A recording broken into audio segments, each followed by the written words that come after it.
Assalamualaikum warahmatullahi wabarakatuh. Good morning all. By peace be upon us all. Shalom, Om Swastiastu, Namo Buddhaya, greetings of virtue. Good morning, I am Selvi Pratiwi. I will be the host for today. Firstly, I would like to thank you to our Vice Rector for Education and Student Affairs of Universitas Pendidikan Indonesia, Profesor Dr. Didi Sukyadi, ME. Dear Professor Dr. Philosophy Yudi Sukmayadi, MPD, as a Dean of the Faculty of Arts and Design Education.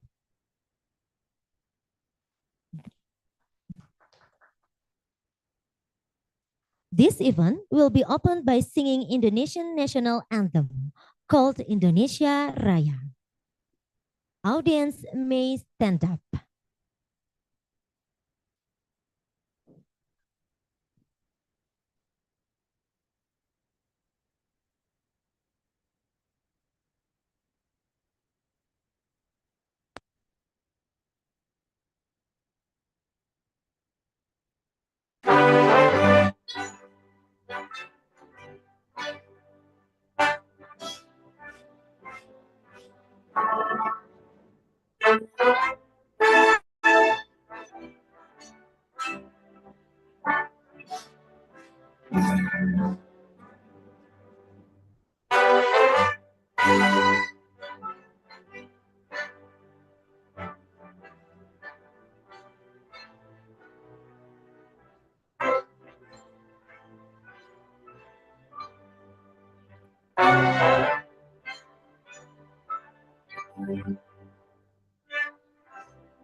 Audience can now back to seat.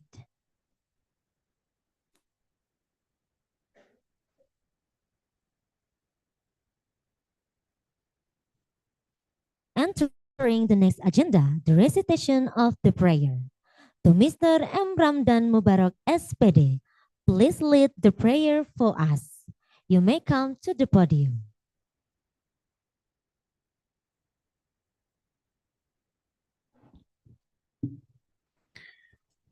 Assalamualaikum warahmatullahi wabarakatuh. Mohon izin saya memimpin doa dengan menggunakan bahasa Indonesia dan bahasa Arab, dan juga memimpin doa dengan kepercayaan agama Islam. Bagi yang beragama lain dipersilakan berdoa dengan keyakinan masing-masing. A'udzu billahi minasyaitonir rajim. Bismillahirrahmanirrahim. Alhamdulillahi rabbil alamin. Hamdan hamidin, hamdan syakirin, hamdan yuafi ni'aman wa yukafi mazidah. Ya Rabbana lakal hamdu kama yanbaghi li jalali wajhikal karim wa 'azimi sultanik. Allahumma salli ala nuril anwar wa sirril athhar wa yitla'al aghyar wa miftahil babil yasar sayyidina wa maulana Muhammadin ni'am mukhtar wa alihil athhar wa ashabil akhyar adada ni'amillahi wa ifdalih. Ya Allah yang Maha Pengasih, Terima kasih Engkau percayakan ciptaan bahkan miliaran hikmah kepada kami, yang setiap ayunan langkah, tarikan nafas, denyut nadi dan detak jantung kami masih dalam kuasa dan pegangan-Mu ya Allah, sehingga kami semua dapat berkumpul di tempat ini dalam rangkaian kegiatan International Conference on Arts and Design Education di Fakultas Pendidikan Seni dan Desain Universitas Pendidikan Indonesia. Ya Allah, ya Ghaffar, dengan segala nama dan sifat-Mu yang terbaik, yang Engkau janjikan dalam Al-Quran-Mu, apabila hamba-hamba memohon, Engkau akan menjawab doa-doa kami. Untuk itu, ya Allah, jika ada dalam majelis ini yang membawa tubuh dan dosa, jangan Engkau biarkan mereka keluar dari sini sebelum Engkau ampuni dosa-dosa mereka. Jika ada dalam majelis ini yang datang membawa kegelisahan, janganlah Engkau keluarkan sebelum Engkau tenangkan keadaan jiwa mereka. Jika ada yang hadir dalam majelis ini membawa kesulitan dalam kehidupan di rumah tangganya, pekerjaannya, organisasinya, dan kehidupan sosialnya, maka mohon jawab ya Allah, jangan biarkan ia meninggalkan majelis ini kecuali telah Engkau mudahkan kesulitannya. Ya Allah yang Maha Pengasih, kami mohon kepadamu, perbaiki jalan hidup kami, sisa hidup kami, agar lebih dekat dengan ridha-Mu, serta jaga hati kami. Bersihkan jiwa-jiwa kami dari kotoran-kotoran yang merusak kedekatan kami kepadamu, ya Allah. Ya Allah, ya Musawwir, Tuhan yang maha mendesain segala sesuatu. Desainlah diri kami menjadi rupa, sosok sebagai teladan, pionir dalam menjalankan Islam yang rahmatan lil alamin, Islam yang indah, Islam yang sejuk dan menyejukkan, Islam yang damai dan mendamaikan, Islam yang menghormati dan menghargai perbedaan. Jadikanlah kami pula menjadi dosen, mahasiswa, dan tenaga kependidikan yang kreatif, inovatif di era digital dan teknologi yang semakin canggih ini. Ya Allah, ya Ahad, Engkau Maha Satu dan mempersatukan. Kami mohon kepadamu, perkuatkanlah persatuan bangsa kami.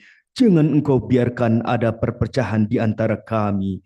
Kami ingin kuat dalam persatuan itu, agar dapat berbuat untuk pendidikan yang maju, bermutu, dan bermartabat, serta berkeadaban berguna bangsa bagi Nusa dalam suatu wadah negara Republik Indonesia yang tercinta ini.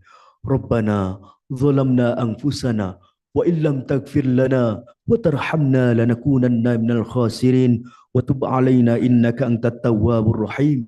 Rabbana atina fid dunya hasanah wa fil akhirati hasanah wa qina adzaban nar walhamdulillahi rabbil alamin. Terima kasih. Assalamualaikum warahmatullahi wabarakatuh.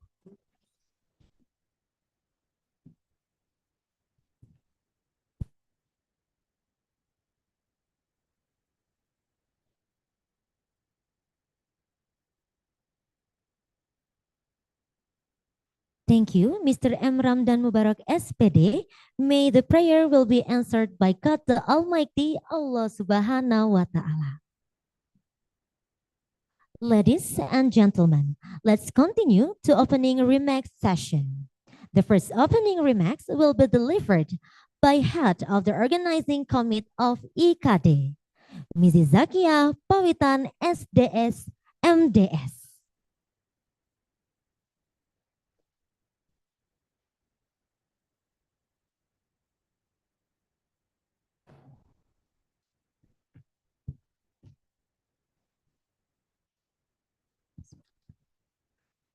May peace be upon us all. Honorable Professor Didi Sukyadi, the Vice Rector of Universitas Pendidikan Indonesia, the Honorable Dean of FPSD, Professor Dr. Filosofi Yudi Sukmayadi, and our keynote speakers, Mr. Tubagus Miing Gumelar and Dr. Julie Jati Prambudi, as well as our distinguished invited speakers, Professor Suzuki Yoshitaka, Professor Steve Dixon, Professor Joseph Gonzalez, Professor Madya Dr. Zainuddin Ibrahim, and Professor Ulrich Martin Planck, and also Professor Eku Wand, honorable guests, esteemed speakers, and all participants, welcome to the 7th International Conference on Arts and Design Education's Icade 2024. As the chief of the 7th Icade Committee, it is my privilege to extend my heartfelt gratitude to Director of UPI, Professor Didi Sukyadi, and to the Dean of the Faculty, at the side of their groups for their unwavering support, cooperations, and participation in making this conference a momentous success. Today's theme is exploring the interconnection of arts, design, technology, and creative expressions, and to engage in meaningful discussions that will shape the future of our field. We are excited to explore how we can become smart digital citizens, adapting to the opportunities presented by digital culture and providing positive feedback to the rapidly evolving technology field. We are honored to have nearly 80 presenters, co-presenters, and participants from various countries and various regions of Indonesia. We are delighted to have you here and looking forward to the exchange of innovative ideas, research findings, and best practices. Your presence and participations what make this conference truly special. Let us take this opportunity to learn from each other, build lasting connections, and inspire one another. Thank you for joining us, and I wish you all productive and enriching conference experience. May the all-powerful God bless all our good deeds and enable us to collaborate once more at the future Icade events. Thank you, warm regards. May peace be upon you all.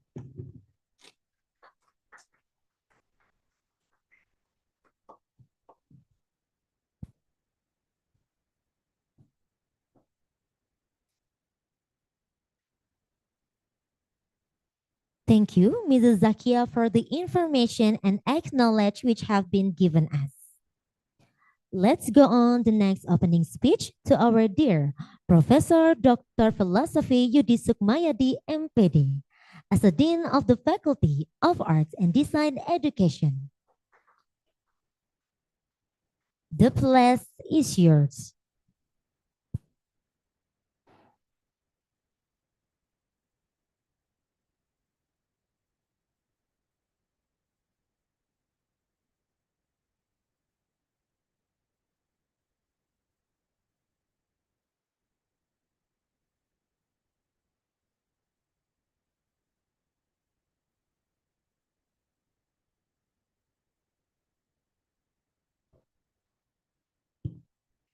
Honorable Vice Rector for Academics and Student Affairs of Universitas Pendidikan Indonesia, Professor Dr.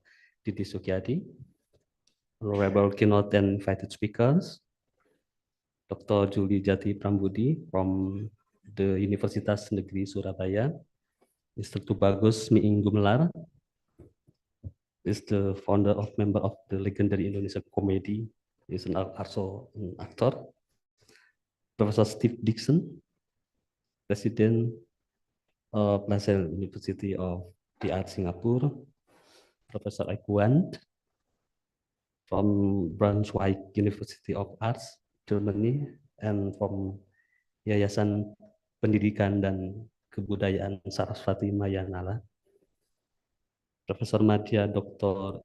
Zainuddin Ibrahim from UITM, Professor Joseph Gonzalez from Hong Kong Academy of Performing Arts, Professor Ulrich Martin Planck from Ludwigsburg Film Academy in Germany, Assistant Professor Suzuki Yoshitaka from Gifu University, Vice Dean and Head of Study Program of the Faculty of Arts and Design Education, honorable guests, speakers, and participants. Praise be to Allah Subhanahu wa Ta'ala, the Almighty God, for all His blessing, happiness, and willing, we can gather and have this meeting, which will be full of knowledge expression, perspective, creative, and innovative thoughts on this great moment of the 7th Icade International Conference on Arts and Design Education. I'd like to welcome all of you who are gathered to participate in this memorable conference. The 7th Icade is an international conference hosted by Faculty of Arts and Design Education of Universitas Pendidikan Indonesia. This conference spans a diverse area of topics, including interdisciplinary art, music, dance, fine art, drama, theater, visual art, visual communication, design, and technology and art education. Our theme this year is exploring the interconnection of arts and design, technology, and creative expression. Encourage us to explore new ideas, innovation, and creative adaptation that sustain and enhance the art. This conference aims to expand our global network, fostering potential future collaboration, and sharing the latest knowledge and practices in art-related disciplines. I am deeply grateful to all our speakers for their willingness to share their insight, best practices, and research findings. Your contributions are essential to the enrichment of our field. In this great opportunity, I would also like to express my heartfelt thanks to the Rector of UPI for unwavering support in making this conference a source of inspiration. Additionally, my gratitude goes to all to the authors, lecturers, world student participants, and the entire Icade committee for their hard work and dedication. Together, let us use this conference as an opportunity to strengthen our connection and advance both the study and application of the art. May this event inspire us all to develop ideas that are innovative, adaptable, and impactful. I wish you all a productive and enjoyable conference. Thank you. Assalamualaikum warahmatullahi wabarakatuh.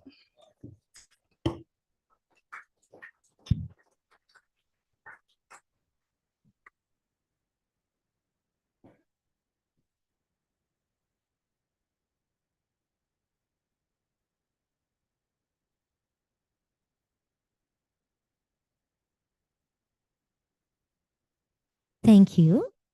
We continue to next opening speech from our Vice Rector for Education and Student Affairs, Professor Dr. Didi Sukyadi, MA. Please come to the podium.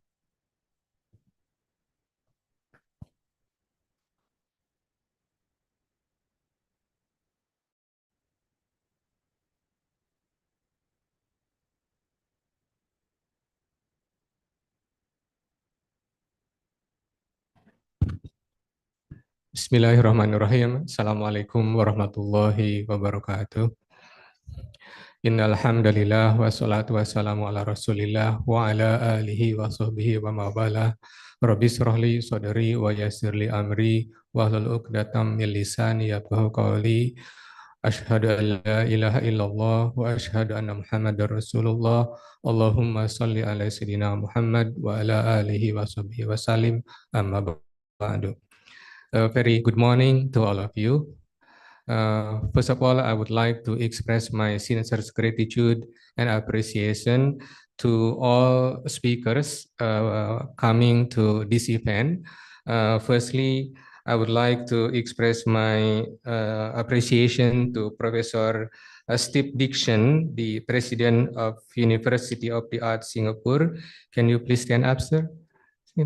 Yeah, can you please give applause to him? Thank you, Prof. And the second one is to Professor Madia Dr. Zainuddin Ibrahim from UITM. Thank you, Prof, for coming to this event. And the next one is to Professor Eku Wan. Yeah. Thank you, Prof. And the next one is to Associate Professors Suzuki Yoshitaka of Gifu University. Thank you. And the next one is to Professor Joseph Gonzalez of Hong Kong Academy of Performing Arts. Okay. Okay, thank you. Very distinguished professors from our partners university, and also I thank to Prof. Yudi as the Dean of the Faculty of Arts and Design Education, also to the Chair of the study programs. We have here Ibu Zakia, the organizing committee, and also Pak Warli, and also others, and also to Vice Dean, Pak Tri, Ibu Tri. We have two trees here. Bu Trianti and Pak Tri Karyono, and we have only one Dadang, which Pak Dadang. And also to distinguished guests, ladies and gentlemen, especially to students attending here in this room. First of all, I would like to welcome you all, to welcome to Universitas Pendidikan Indonesia, welcome to Bandung, especially for those who visit us for the first time. But I know that some of the participants are not the first visitors of Bandung. Professor Madia, maybe not the first, right? While Prof. Eko can speak Bahasa Indonesia very well. And Pak Suzuki can also speak Bahasa Indonesia. Yeah, so you can ask him to speak Bahasa Indonesia, yeah. And while Professor Steve, I think he can also speak Malay a bit because because he stays in Singapore for 12 years, yeah. And Professor Joseph, I believe that you have already heard some Malay or Indonesian words like maybe thank you, terima kasih, yeah. If you want to say terima kasih, thank you, terima kasih, and you have to answer sama-sama, ya. Yeah. Just or good morning meaning selamat pagi, ya. Selamat pagi. Selamat siang, ya, good day. Selamat sore, good afternoon, ya. Okay, so thank you also professors and doctors coming to this event. The this conference was initiated a few years ago, 10 years ago, Pak Yudi, ya, when I was the vice rector for research, collaboration, and business. And it is one of the conferences which survived until now, because at that time we started more than 12 conferences, some still going on and some not. But this one is the most consistent one in the organization of the event and also in the publication of the result. So again, thank you, Pak Yudi and team who can keep it just right, which is actually not easy. And thank you also that the theme of this conference at this time is very, very interesting and it's very, very good. Exploring the interconnection of art and design, technology, and creative expression, which actually very, very timely, very, very appropriate theme. I am a lay person in arts and music, in arts and design. I do not know a lot about that. So last time, Pak Yudi's colleague give me an artwork, yeah. But we couldn't understand what does it mean. So I just put it on the wall. Yeah. But if someone asks me what does it mean, well, I cannot answer. But when someone give me a painting, maybe I prefer to choose someone which is easily understood, like the pain of mountain, the rice field, something like when I was in primary school. My teacher told me how to draw, yeah, a painting like mountain, the first one and the second one, and at the inside in between there is a sun sign, yeah, in the morning, yeah, and then there is a rice field, and then the street is just straight, just like this, something like this. What I can understand about the arts, yeah. But about music, the technology, I observed that it is developing from one of the simple one until the most sophisticated one. For example, when we hit the wall and then it creates sound, and if the sound is just right and it is combined with many sounds, it will create a music. Is that right? Yes, so that's why we can use in our culture many music from hitting, for example, a table from hitting. In Jatiwangi, we can create a music from the roof tile, and they have a special event, annual event, a kind of festival, but the music is created by hitting the roof tile only. So it's because Jatiwangi is my hometown, not my hometown, but my regency. Yes, so I know some. So and also we have so many resources about that. We have angklung. Angklung is made of bamboo. With some knowledge of arts and music, we can create a beautiful sound. But the material is simple bamboo. But now, UD student can create an application of how to play angklung in computer, in music. And it is shown in the Sabuga festival. I don't know I don't know in detail, but this is technology, yeah, technology. When we talk about dance, I think dance also is rich with technology. From maybe our body movement does not need technology, yeah. But maybe if we are getting hurt because of dancing, we need technology, medical technology. Yeah. Yeah. But when we look at dancing, maybe lightning technology, and then the technology of the costume, for example, the makeup, for example, also technology. So it flows from simple until the most difficult one.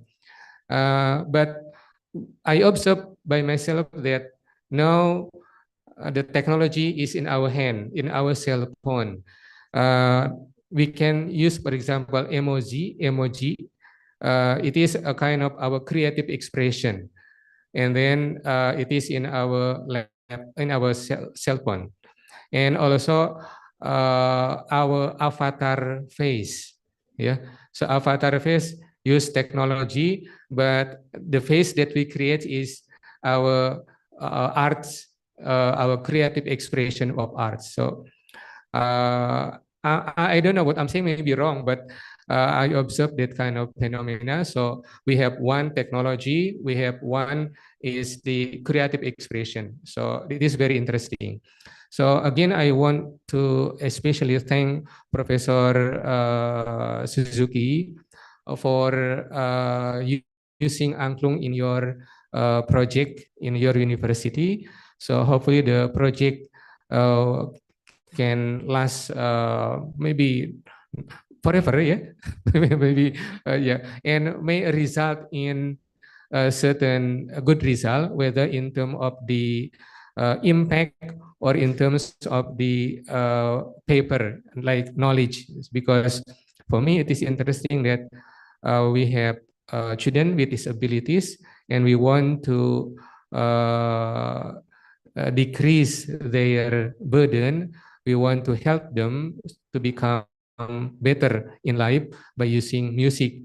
and the music is angklung. So we have a pre-test, for example, and then post-test, and the treatment is using angklung. And we want to know whether there is a difference in the situation before and after the post-test, before and after the treatment. So, but maybe just let Pak Yudi know, and Pak Yudi will tell me if, because I cannot stay here longer. So again, welcome to this conference. I do hope that this conference will result not only in knowledge sharing, but also in knowledge creation, also in knowledge distribution or knowledge dissemination. So we have here many experts. Thank you so much to all speakers, because it is not easy. We are all busy. You have your own schedule, you have your own activities, but you managed to come to UPI. UP has 50,000 students, and this faculty, arts and design faculty, is the one that contributes to our performance in QS star rating. Because when we talk about research, maybe we are not quite good yet in research. But when we are talking about culture, when we are talking about arts, when we are talking about performance, the place is here. We have a gamelan expert here, Iwan Gunawan, which can combine the traditional musical instrument with pentatonis atau diatonis. Gamelan ya pentatonis dan diatonis. Saya kan bukan orang musik ya. And yeah, he can combine between gamelan and guitar, gamelan and piano, and the musical instrument can communicate, resulting in a good ensemble. So Pak Iwan does many performances, whether in European countries, in Asian countries, or in other places. So I urge Pak Yudi, maybe if we are going to have a closing ceremony, we can ask Pak Iwan to demonstrate the combination between two different musical instruments. So we really appreciate his expertise. So again, I hope that we can have a fruitful discussion, fruitful sharing today, and we have a good diet for our mind today. Thank you. Let's open our conference, the 7th International Conference on Arts and Design Education, by reciting Basmalah. Bismillahirrahmanirrahim. Thank you. And I do apologize for any inconvenience that I caused. Assalamualaikum warahmatullahi wabarakatuh.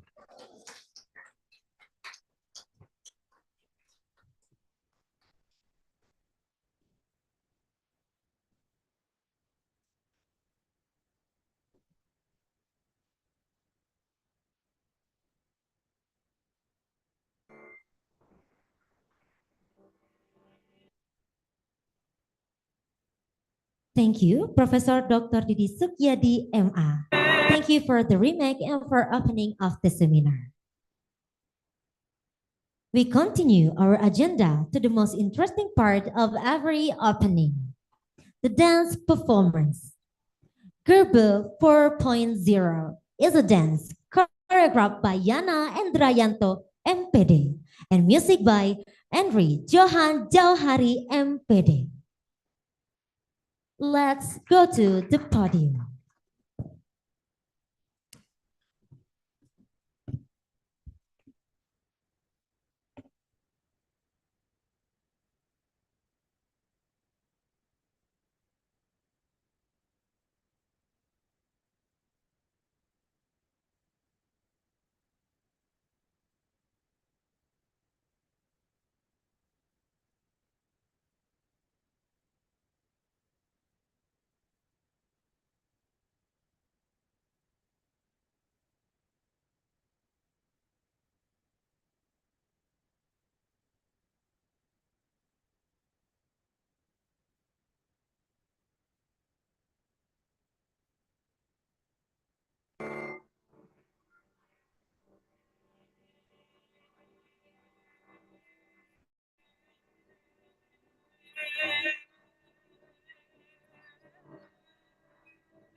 Okay.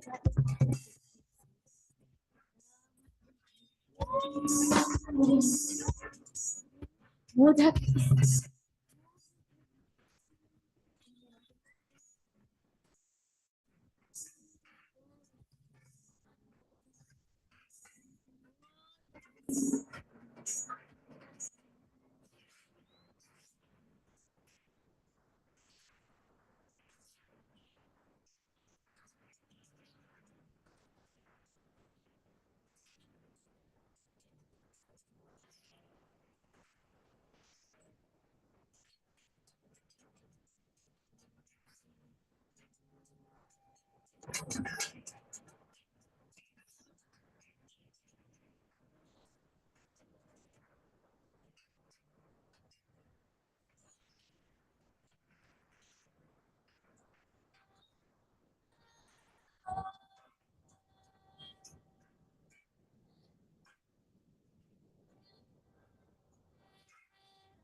What an excellent performance from Master of Arts Education. Let's next to the next agenda. Plaque handover and group photo. We cordially invite the Vice Chancellor for Academic and Student Affairs, Professor Dr. Didi Sukyadi, MA, and the Dean of the Faculty of Arts and Design Education, Professor Dr. Philosophy Yudi Sukmayadi, MPD, who will be present plaques to all speakers in this first session.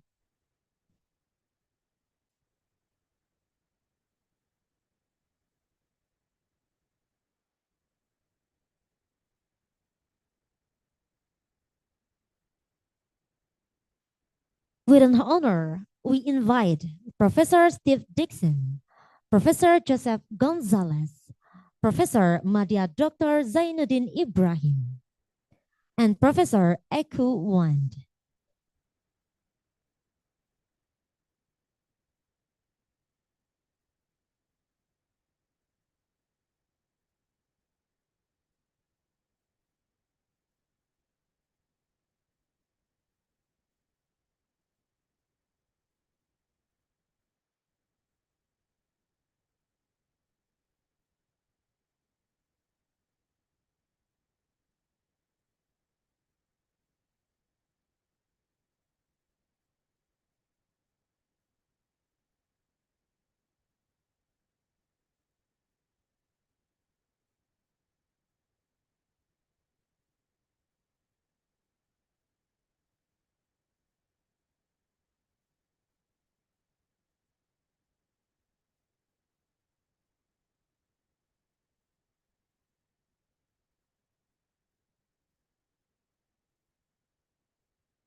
Thank you so much.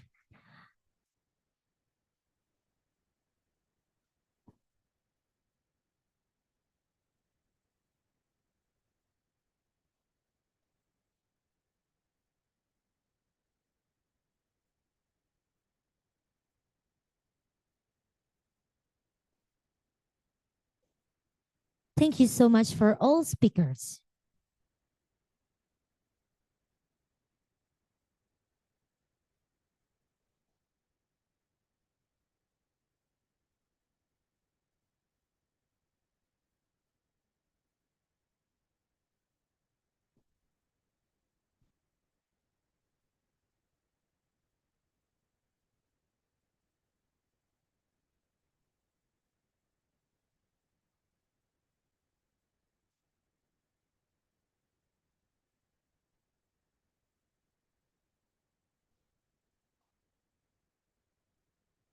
The theme of Icade is exploring the interconnection of arts and design, technology, and creative expression.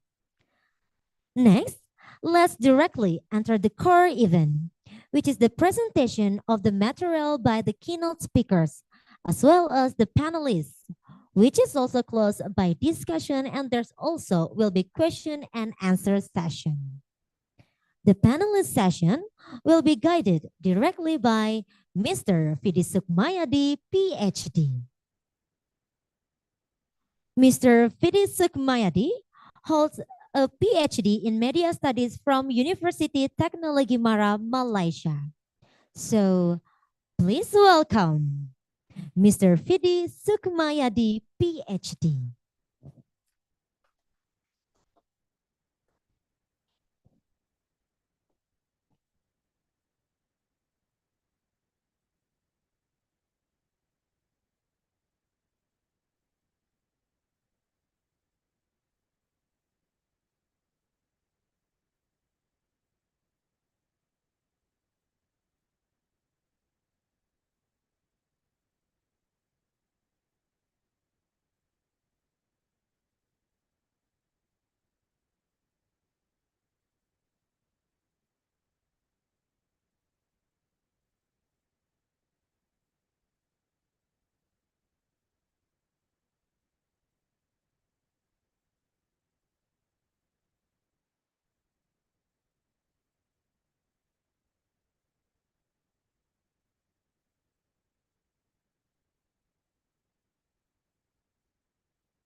Bismillahirrahmanirrahim.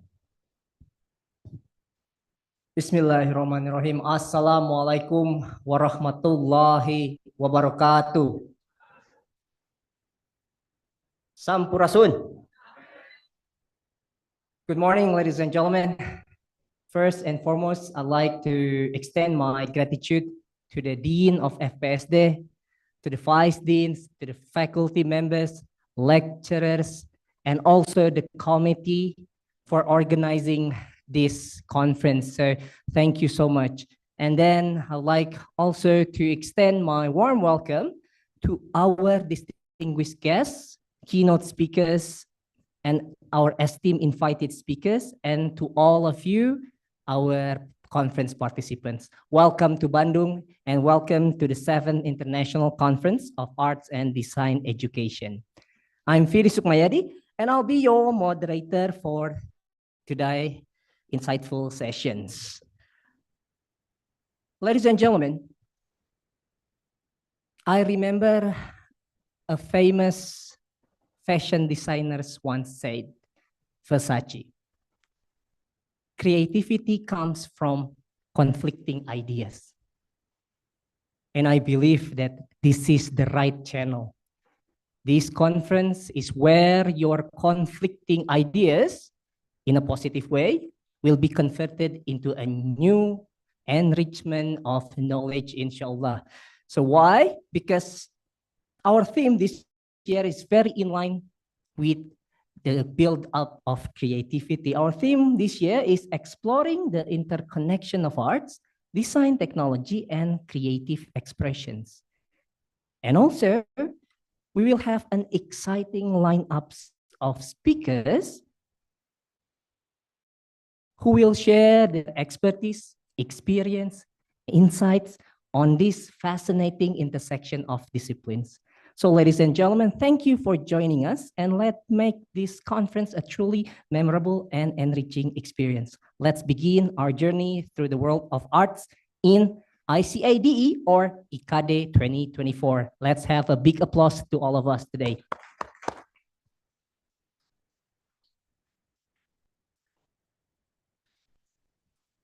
Well, ladies and gentlemen, to begin with, it is my pleasure to introduce our first keynote speaker.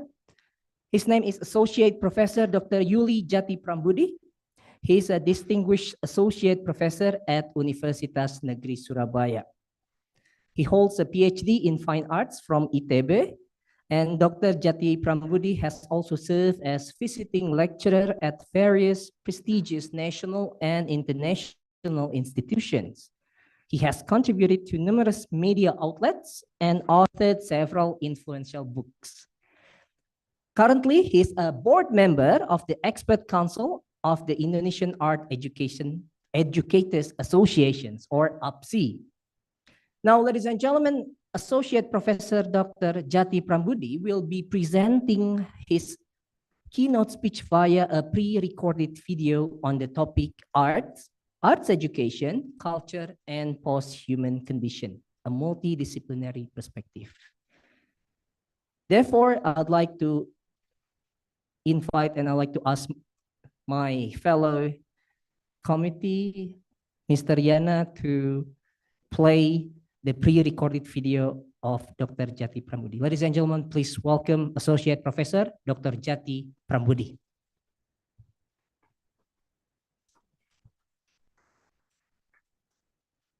Ladies and gentlemen, and all participants in this international conference, especially my best friend, Mr. Dean of Fakultas Pendidikan Seni dan Desain Universitas Pendidikan Indonesia, Professor Yudi Sukmayadi, who gave me the opportunity to give keynotes at this international conference. Assalamualaikum warahmatullahi wabarakatuh. Good morning, all participants for this international conference. Before I present, let me introduce myself. My name is Yuli Jati Prambudi. I am from the State University of Surabaya, or UNESA, or Universitas Negeri Surabaya. My background file of study is fine art. Thank you for invitation.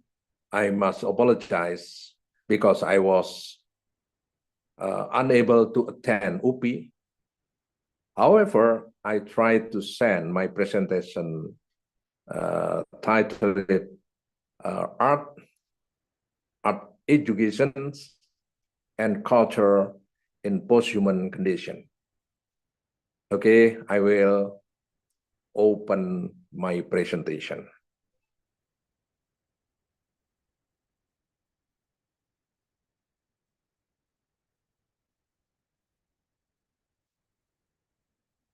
My topic aims to elaborate on the main themes of this international conference,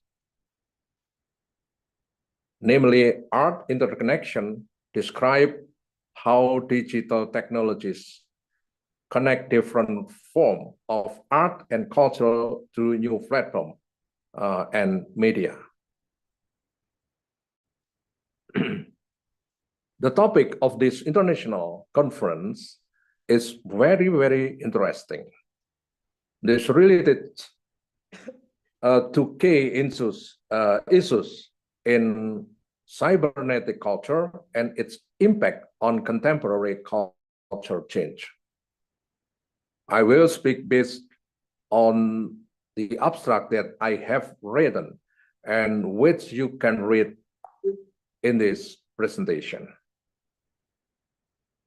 Let me continue my presentation in Indonesian language, or mix it, Indonesian and English.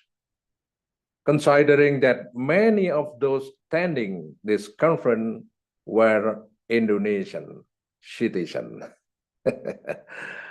Oke, Bapak Ibu yang saya hormati, apa kabar? Mudah-mudahan Anda semua sehat.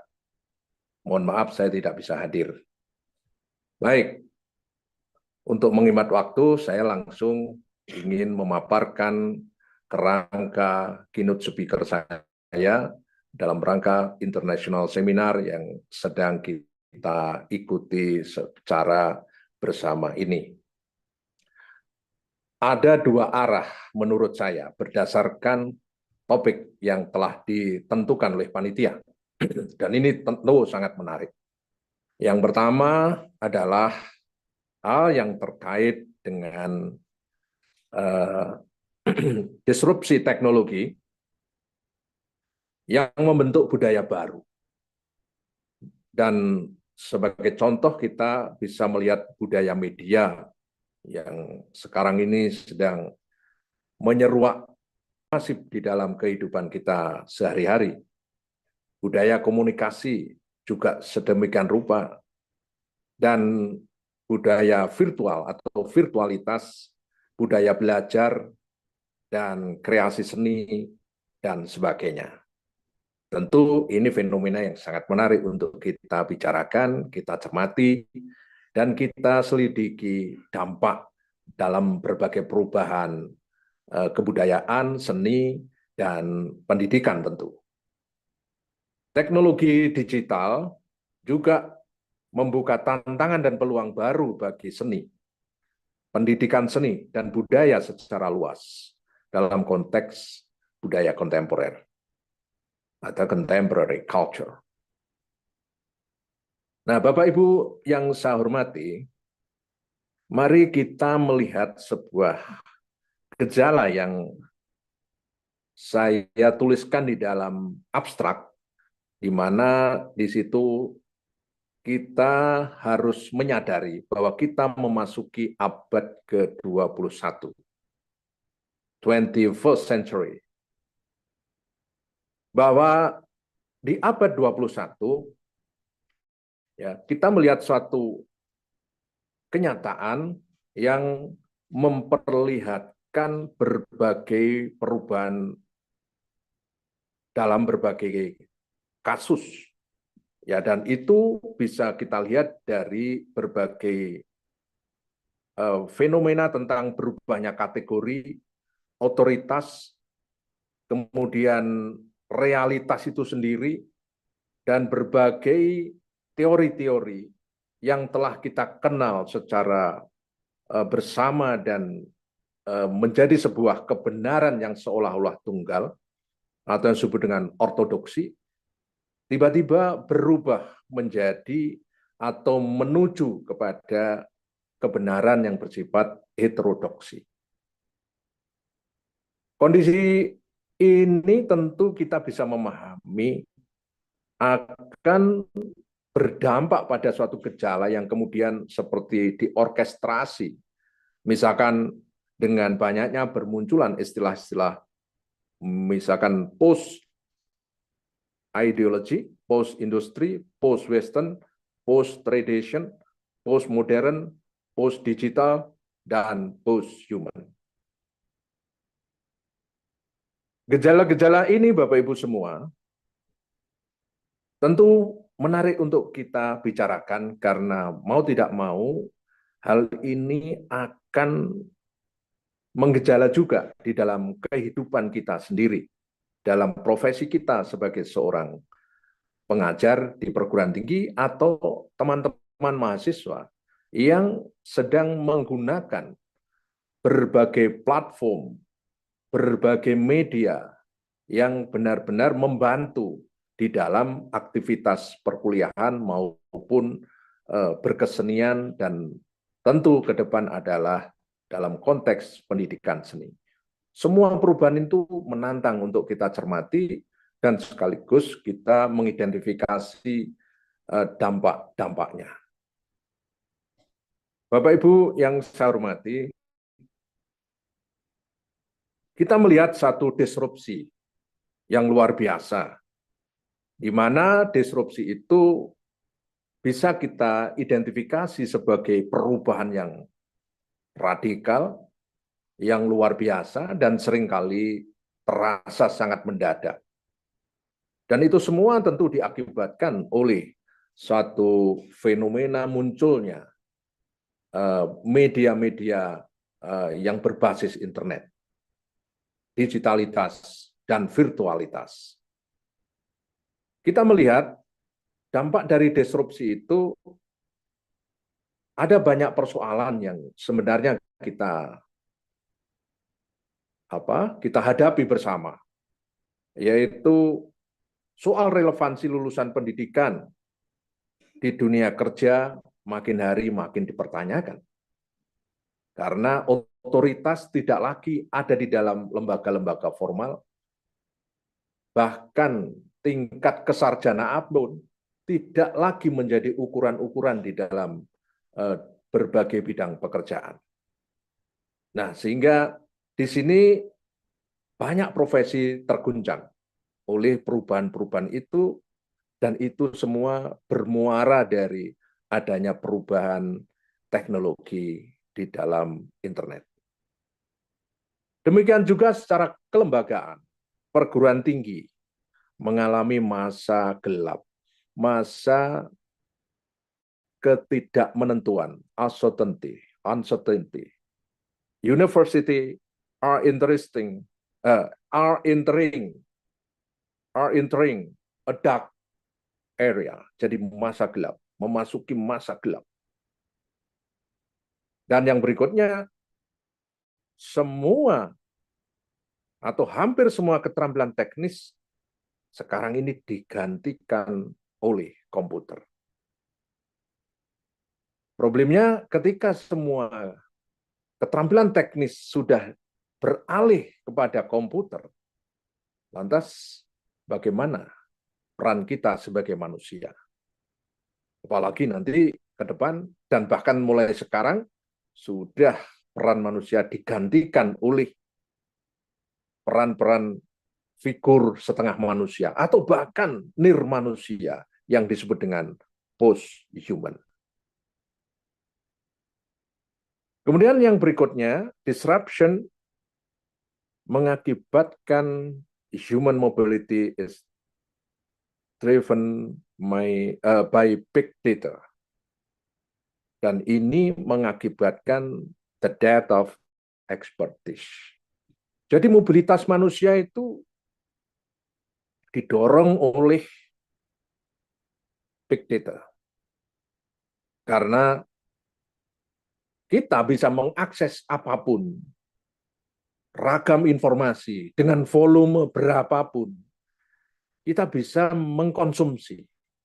Apalagi sekarang sudah muncul fenomena apa yang disebut dengan AI dan turunan-turunannya.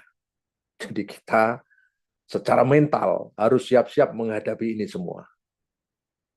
Dan tawaran-tawaran teknologi yang mempermudah, mempercepat pekerjaan kita benar-benar nyata di depan mata. Maka sekarang kita tertantang. Lantas bagaimana keahlian kita? Di mana eksistensi kita sebagai seorang sarjana dari S1, S2, S3, bahkan profesor pun mengalami disrupsi. Ada gejala yang kemudian juga diwacanakan secara internasional, the death of expertise. Ini yang menarik. Nah, Bapak Ibu semua, para peserta konferensi internasional, sekarang kita menghadapi suatu fenomena yang tak bisa dielakkan, yaitu cyber culture, budaya cyber. Budaya ini berrelasi, berhubungan dengan teknologi dan khususnya dengan internet. Dan ini menjadi sebuah kebiasaan-kebiasaan baru yang kita tanpa terasa sangat bergantung dari teknologi baru ini. Dan yang berikutnya, Bapak Ibu semua, teknologi digital tidak hanya memfasilitasi komunikasi dan interaksi, namun juga membentuk cara kita berpikir, bertindak, dan berinteraksi. Hadirnya teknologi baru ketika manusia sudah tidak lagi mampu mengejar perubahan-perubahan itu secara cepat, maka muncul figur setengah manusia yang disebut dengan post-human. Nah, ini teknologi semacam ini sudah mulai dikembangkan di berbagai dunia, belahan dunia ini. Apa itu post-human? Nah, ini kita harus melihatnya dari berbagai sisi. Post-human adalah suatu gejala di mana kita melihat sebuah kenyataan bahwa manusia telah berevolusi ya menjadi manusia dalam tanda kutip. Ini gambarnya. Jadi ibarat ini adalah evolusi manusia setelah Homo sapiens di sini, maka kemudian manusia berubah seolah-olah manusia karena semua unsurnya itu diganti dengan peralatan teknologi canggih di situ. Tentu di situ ada komputer dan yang lain-lain. Nah, dengan demikian dia akan mengganti posisi manusia. Nah, kalau kita kemudian dalam hidup itu muncul manusia-manusia seperti ini, katakanlah ini menjadi pesaing kita di masa depan, bisa menjadi dosen loh ini, nanti juga bisa menjadi dekan loh ini, bisa menjadi rektor, bahkan bisa menjadi presiden, bisa jadi. Kalau ternyata dia lebih jago bekerja, lebih presisi bekerja, lebih tepat waktu dalam hal bekerja, dan lebih berkualitas dalam hal bekerja, dan menghasilkan sesuatu yang jauh lebih keren daripada manusia seperti kita ini.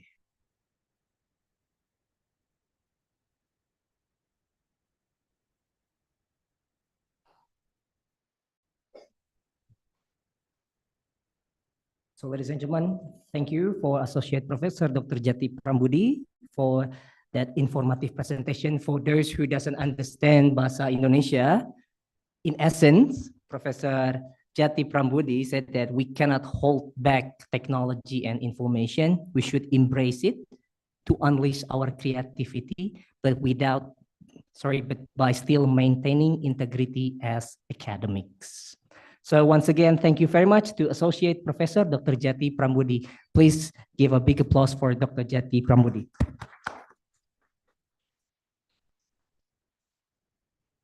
Ladies and gentlemen,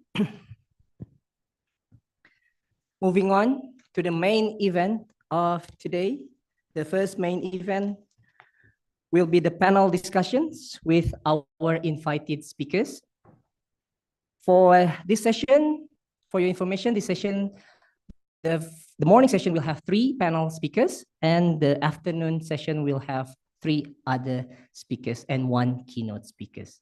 So since we are a bit behind the time, so I'd like to kindly remind and suggest that hopefully all the speakers could speak within 20 minutes time.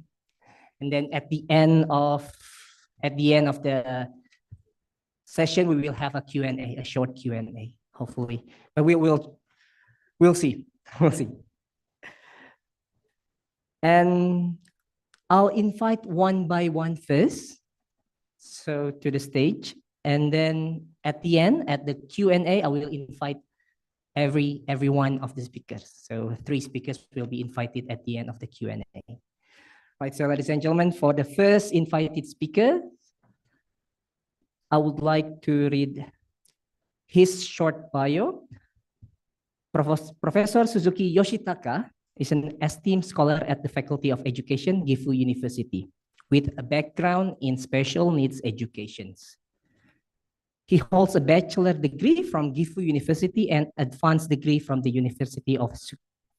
His expertise spans disability science and human welfare studies, reflected in his diverse teaching experience at institutions such as Waseda University and Agyo Nursing School. He is a member of the Japanese Association of Special Education and the Association of Disability Science. Prof. Suzuki brings a wealth of knowledge and experience, and we are very grateful to have Professor Suzuki Yoshitaka here in Bandung. So now please join me, ladies and gentlemen, in welcoming Professor Suzuki Yoshitaka.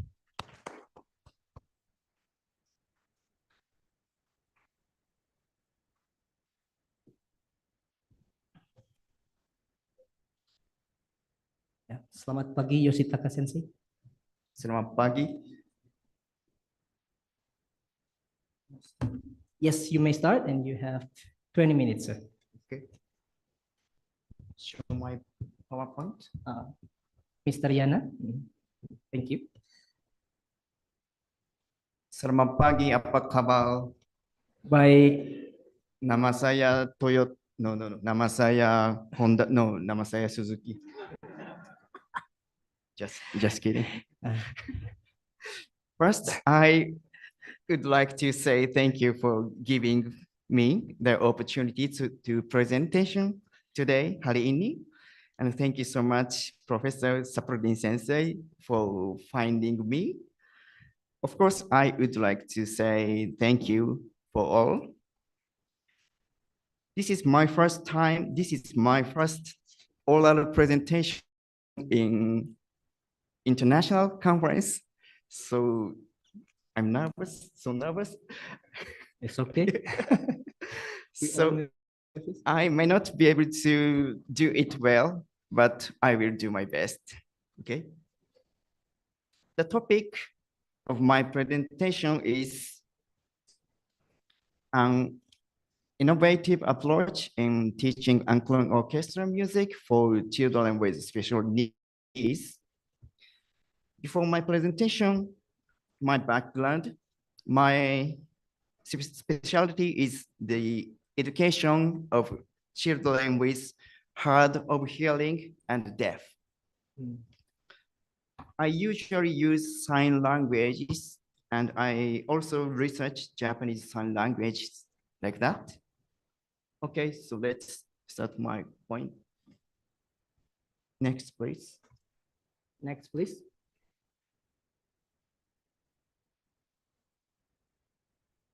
Okay, do you know the angklung? I think so many people here knows it because most of participants in orang Indonesia, right? Orang Sunda. Orang Sunda. Everyone knows, right? So I will explain for participants from overseas. Okay.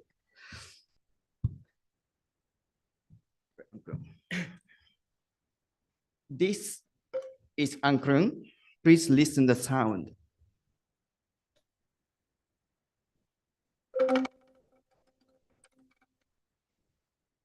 The sound is so nice and it's very easy to play.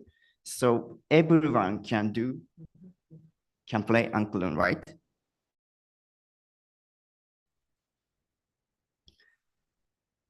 So saya suka angklung, saya cinta angklung. Yeah. The roots of angklung are here in West Java, right? And angklung is called a bamboo handbell. And one angklung has a sound. So this angklung is do. Do, re, mi, fa, sol, do, right? The next slide, please. In this slide, I will explain about angklung workshop. This is hand signal of angklung. Do, re, mi, fa, sol, la, si, do. The conductor gives a hand signal to participants, and participants only shake the angklung when their hand signal is given by conductor. I will show you the videos.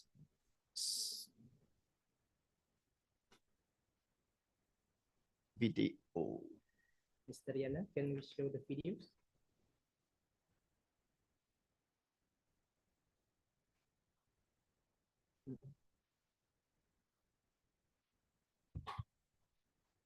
Excuse me, Mr. Yana, can we have the video? Okay.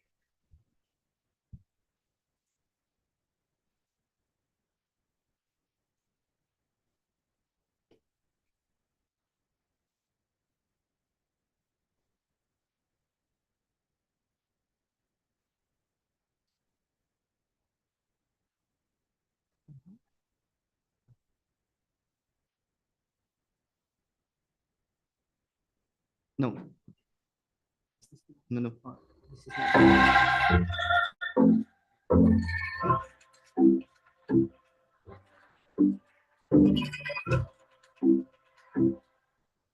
This is not 24日、岐阜市柳戸の岐阜大学 Next one. Next.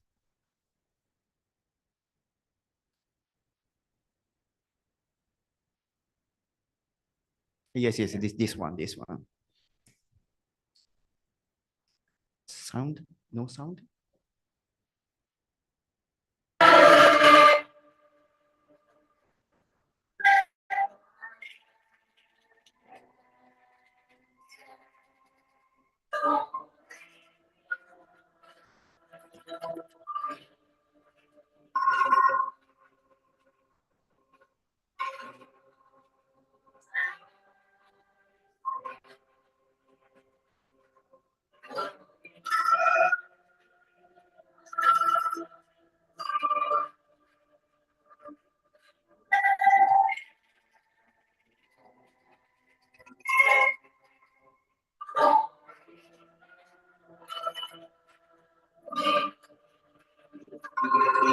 Terima kasih banyak.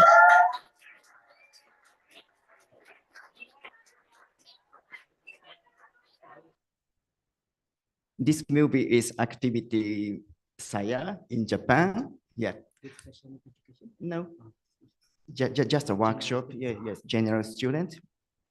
So even if you do not know how to read music score, music sheet, like me, you can all play a song together just by learning one hand signals. I usually use these hand signals as a word, as a bubble, because my major is deaf education. So, for example, this hand shape, hand sign in Japanese sign language means sa. This hand signal, hand sign means te. The meaning is hand. So I usually use this shape as a bubble, as a word. However, in Ankron workshop, the hand signal become music, not word. This experience made me think about verbal communication and non-verbal communication. And I began to think that I would like to use Ankron in education of children with disabilities in Japan as well. Next slide, please.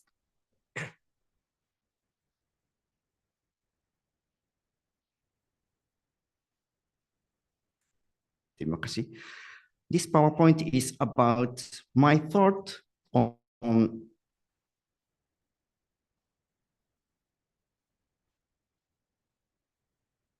sorry. Okay. The next one. Oh, no. Okay.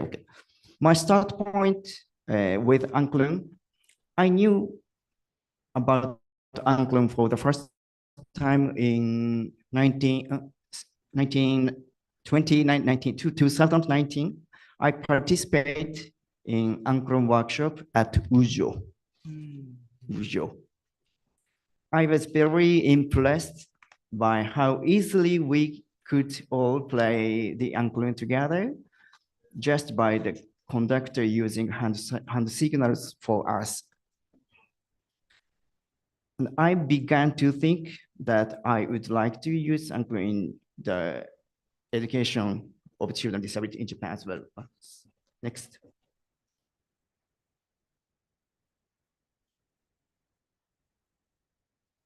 Maybe my PPT also nervous. Next slide, please. Yes. Terima kasih. This PowerPoint is about my thought on special needs education and Anklen in Japan. To be able to play Anklen with hand signal, we need to be able to do at least two things, I think.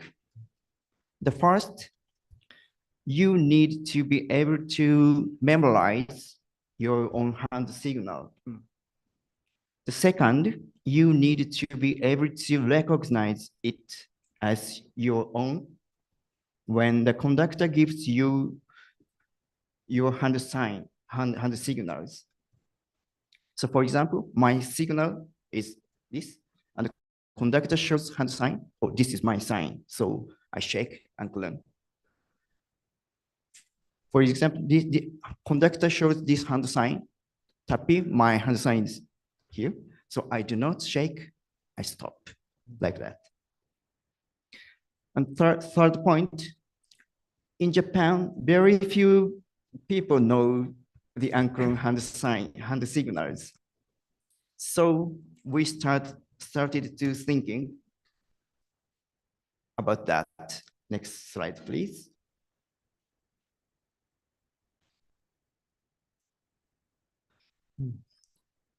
From 2022, we tried to play Anklen using colors instead of hand signals.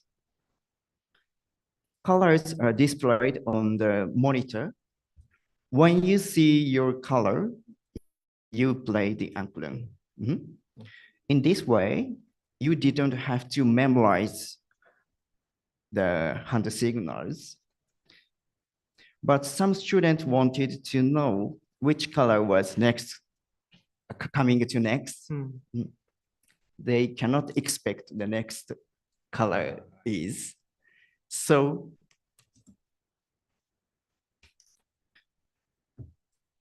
(2023), instead of presenting colors on monitor, we tried play Ankulum using moving color block, moving. So I will show you the video.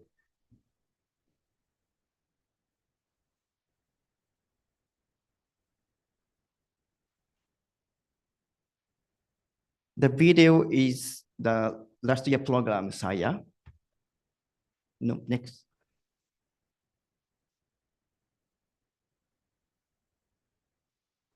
岐阜大学でインドネシアの伝統楽器アンクルンの演奏ワークショップが開かれました。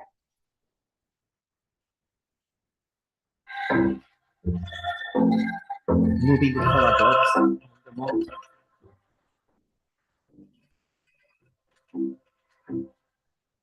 24日、岐阜市柳戸の岐阜大学で公開講座アンクルンを楽しもうが開催されました。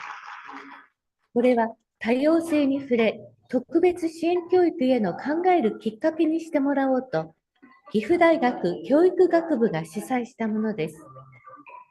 アンクルンとは、異なる音程に調律した竹製の楽器を手で揺すって音を鳴らし、ハンドベルのように何人かで分担して曲を演奏するインドネシアの伝統楽器です。簡単に音を出すことができるため、参加者は指揮者のハンドサインに合わせ、すぐに曲を演奏することができました。次に、インドネシアのバンドンろう学校の生徒らによるアンクルンの演奏が披露されます。演奏にはハンドサインの代わりに色でタイミングを表示する方法を使用。これは日本の特別支援教育にアンクルンを取り入れるため、岐阜大学とインドネシア教育大学が共同で研究している演奏方法だということが紹介されました。最後にインドネシア教育大学の伝統芸能部門であるカブミの学生がアンクルンで日本の歌謡曲やアニメソングなどを演奏したり、伝統舞踊を披露したりして、インドネシアの文化を紹介しました。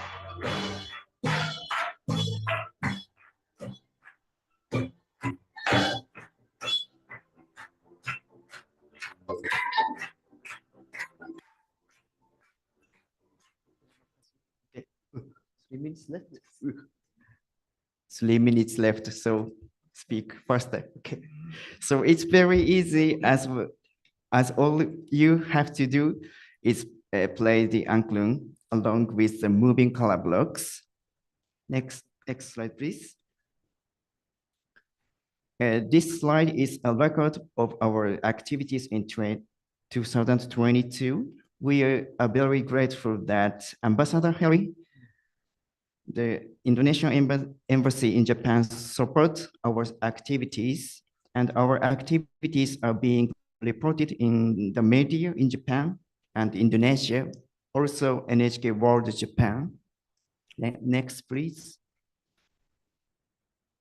This slide is a record of our activities 2023. Next, please. What if we increase the color blocks from 8 lines to 37 lines? What do you think? I will show you the videos. The last one.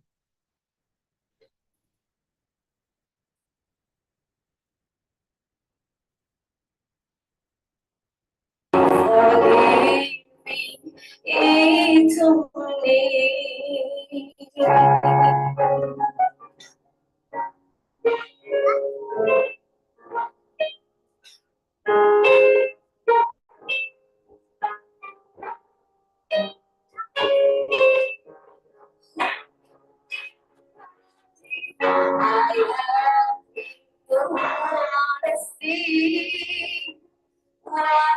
Like me, it all be so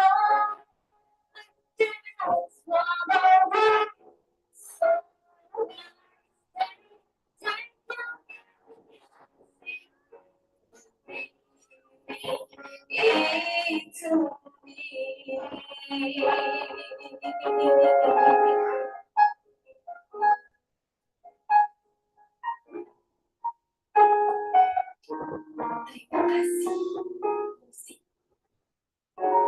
karena kau telah menjadi bagian dalam hidupku.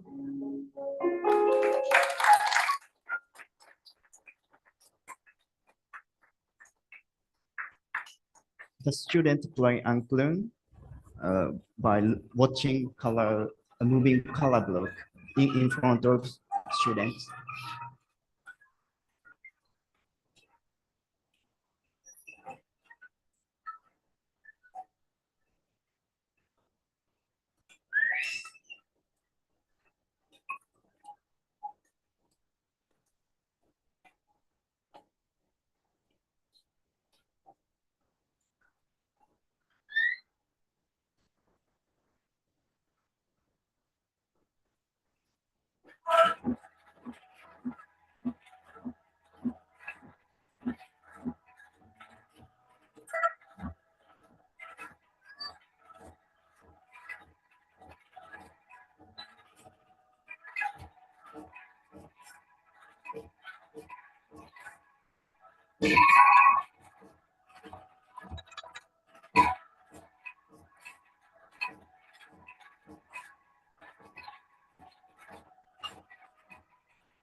Please stop. I don't have enough. So the next slide, please. So the answer is we can have classical concert. The children with hard of hearing held a classical concert using moving color blocks. Next, please. Do you like it?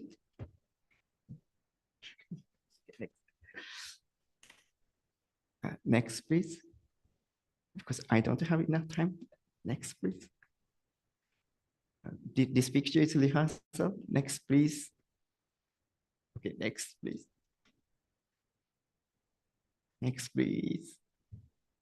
Okay, there are many things we can improve. The monitor position, monitor size for color blocks, and the angle of student seat, and so many problem we have. The next, please.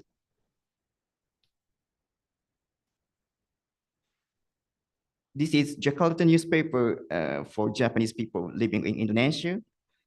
This concert become the top news line in Jakarta newspaper.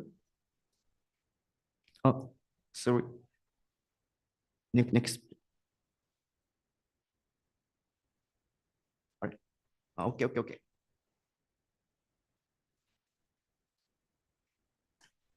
Education requires reflection on whether teachers' instruction was appropriate or not.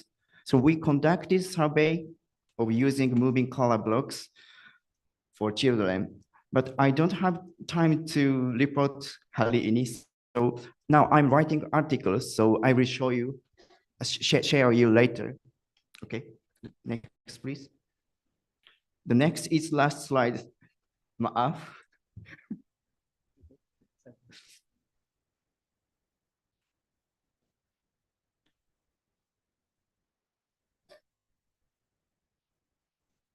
Okay, the last one. We believe that by combining our ideas with technology, we can expand the artistic possibilities for children with disabilities. So I would like to continue making opportunities for children for special needs. And we aim for more diversity and inclusive education than now. And I was glad that you know about our activities. Terima kasih banyak.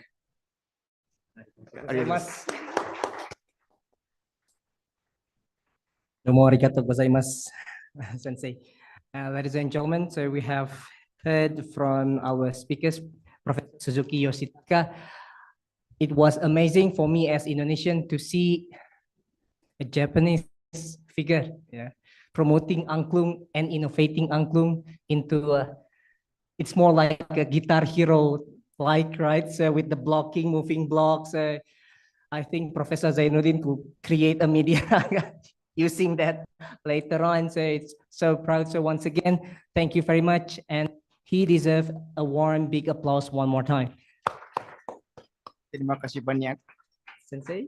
Sensei, you are allowed to return to your seat. Okay, thank you so much. kasih. Terima kasih, Sensei.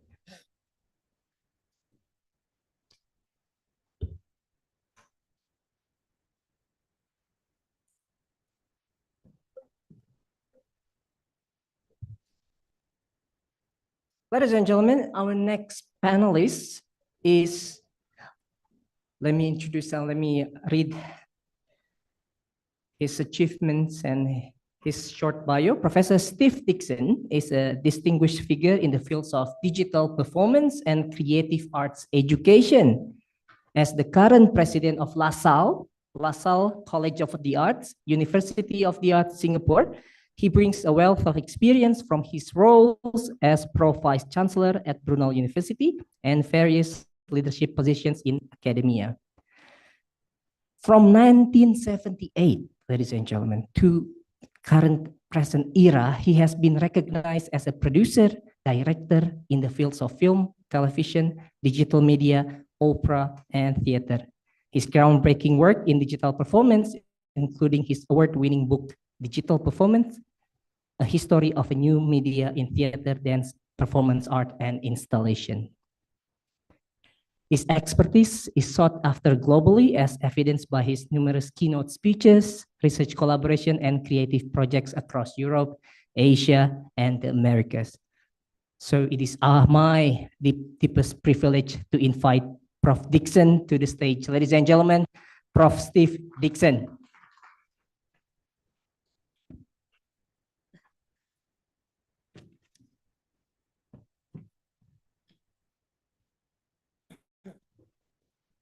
Might take a bigger chair.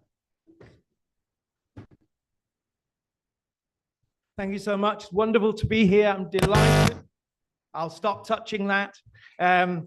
Okay, I had prepared a bit of a longer speech. I'm cutting it down, editing to keep it short. Okay, I'm going to. I just want to run a sound test, and we just want to keep the volume consistently high because my video comes in and out. I've always worked in multimedia theatre, so I make sort of multimedia presentations. Let's see if this works okay. Hang on. Wait, okay. Just link up my PowerPoint.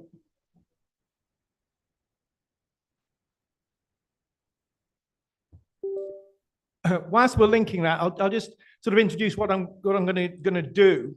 Now, I'm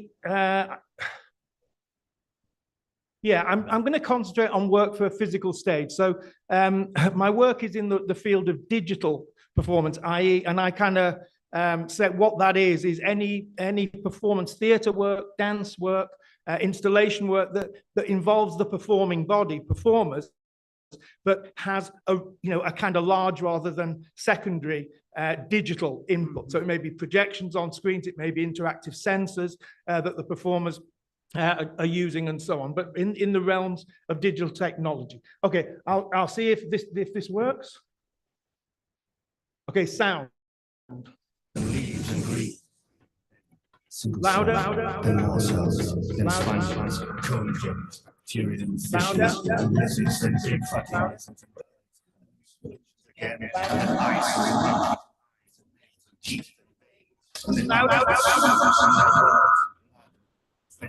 Great.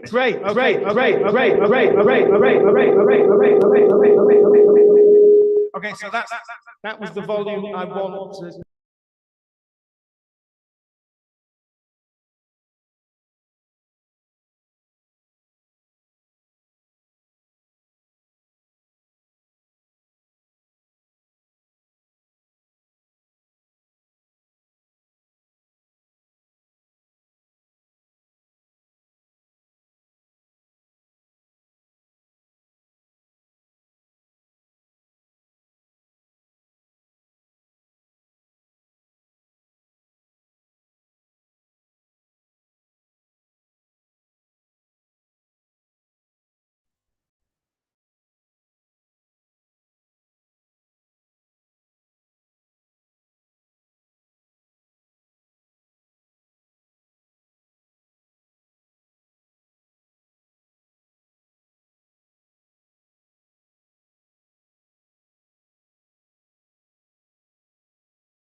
Just give me one more chance. Let's try again.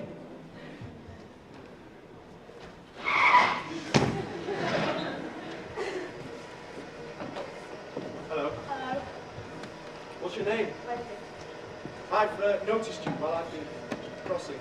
I've noticed you over there and over there. Come on! Hurry up! What's the matter with you? Do you mind? We're talking. I became a lollipop lady. Stop my meeting anywhere. I became a hitman about that time too. Look, you morons, you're blocking a road! Yeah! Come on! Get a move on! Hey!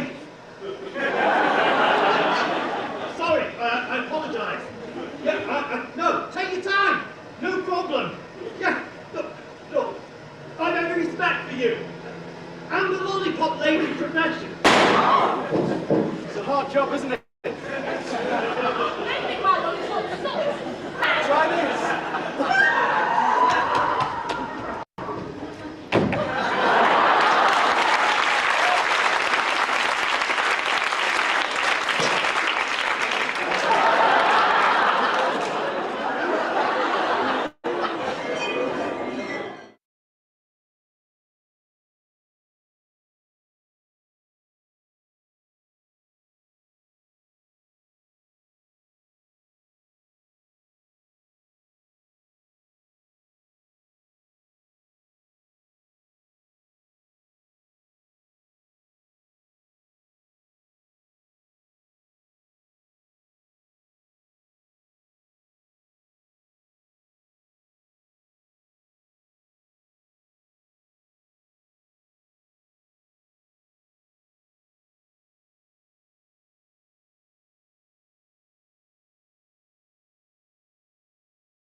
Who is the third who always walks beside you? When I count, there are only you and I together. When I look ahead up the white road, there is always another one walking beside you, gliding, wrapped in a brown mantle, hooded. I'll fit you!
You're breaking down. You've got to pull things together and forget the metal man bullshit. He's here. What's going on? Nothing. Nothing. Nothing? Nothing, I tell you. Nothing he's telling you.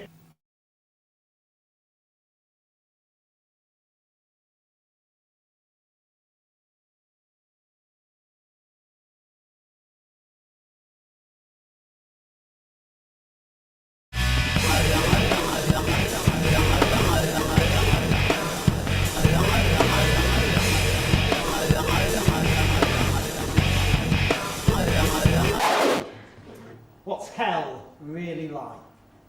It's not that bad, really. It's had a bad press. It's hot, but we have a good laugh. The first card is the devil. It sounds bad, but it's actually a good card. The next card is death. Again, sounds bad, but it simply means change. What's the next card? The tower, sometimes called the apocalypse. I call it the good luck card. Come on. We've got to work together. Let's be kind. Let's be gentle. Or we've got no chance against them.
heute nur herein.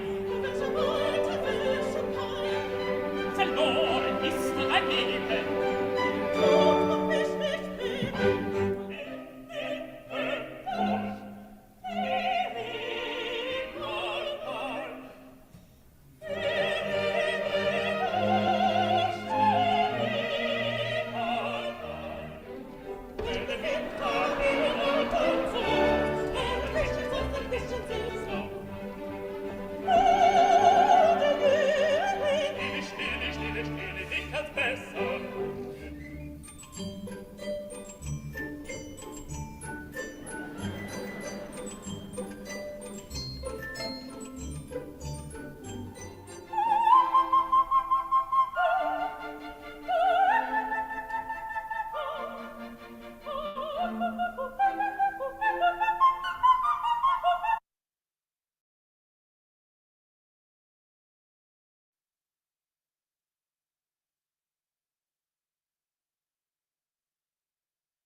All right, sir, it looks like screen 3 is open. Can you step behind it, put your feet 18 inches apart, put your arms by your side?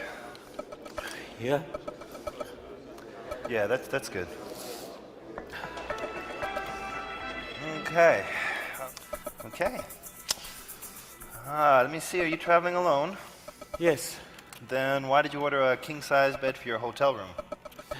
I ordered a king-size bed because I have sciatica. Ooh, sciatica. And your cholesterol's really gone up. What? Your cholesterol, it's jumped a bit since the last time? I didn't know that. Actually, I've been waiting for those results. Okay, sir. Have you been around anybody that might have been carrying that bird flu? No, no one with avian flu. Because I see you're traveling a lot now between Sidi Bouzid and Marrakesh and Entebbe. Yes, and Tunis. Those are simply territories I'm repping for my company. It's North Africa. Oh.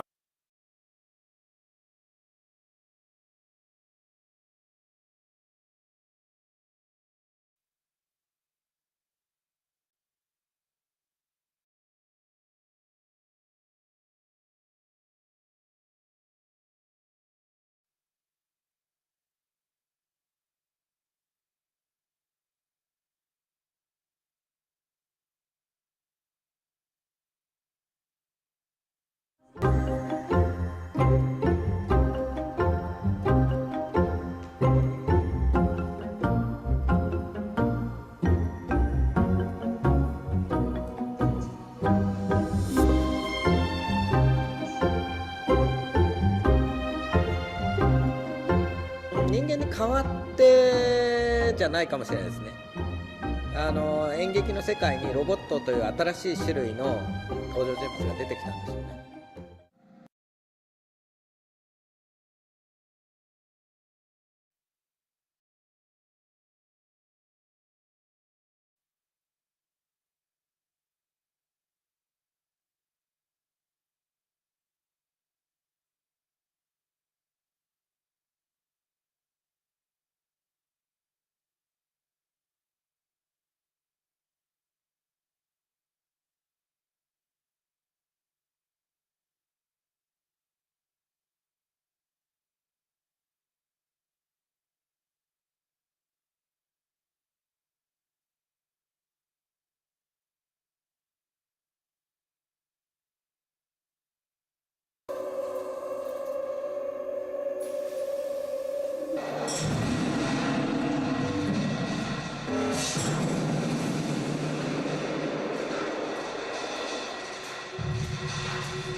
My name's Hieronymus Tosh, and I just know we're going to get along. It seems like paradise, but actually it's just an arts college.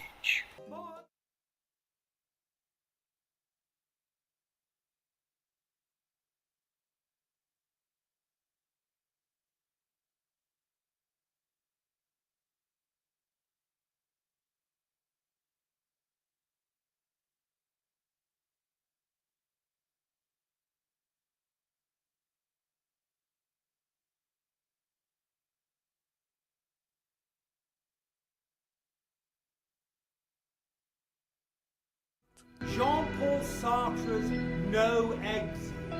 It's about three people who are stuck in this very hot room together forever. And the twist is that they're actually in hell.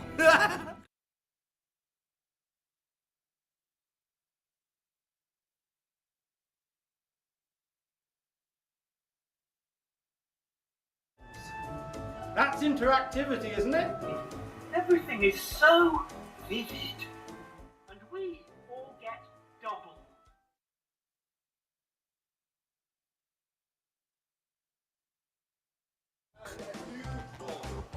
You will be the third character because you're lying. Hell, there's other people.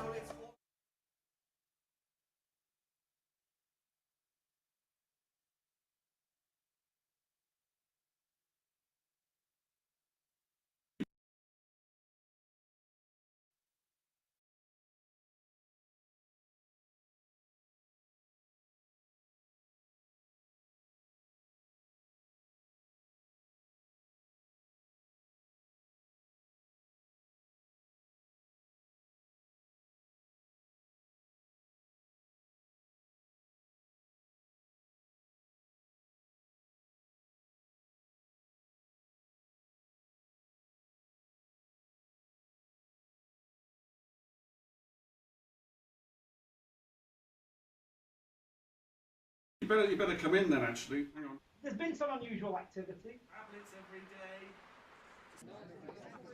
I think it must be one. No wonder why the people outside are angry. Of tables. Sorry, sir, what are you talking about? We're not aware of. I feel the joy. Woo! I feel the joy. Hey! Woo! Come on, dance break. Rip it. Lip gloss on fleek.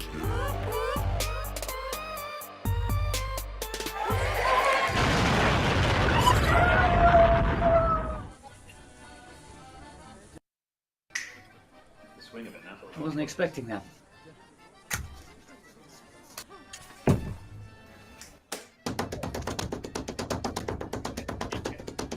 Really dangerous. You better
And vines and bark and tangle and branches and leaves and green. Then a single cell, then more cells, then sponges, comb jellies, bacteria and fishes and lizards, then big fucking lizards and birds, and then explosions again, and then ice, and then monkeys and eyes and nails and teeth and veins, and then monkeys with shoes, and their words and blood and fences and skyscrapers and blood and maps and paper and code and blood and rockets and cars and cement and the smell of freshly baked bread, and then watermelon juice dripping on his skin, and the taste of sea salt off her favorite person's lips, and then the lady at the store jumping the queue, and how she gently fixes her shoes before taking them off in the house, and then the storm and the sea, and the clouds on fire again, and explosions again, meteors again, water and thunder and surges again. No more grass, no more vines, no more leaves, no more green, no more cars, no skyscrapers, no monkeys, just silence.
我哋咁唔同，我覺得你都幾靚啊！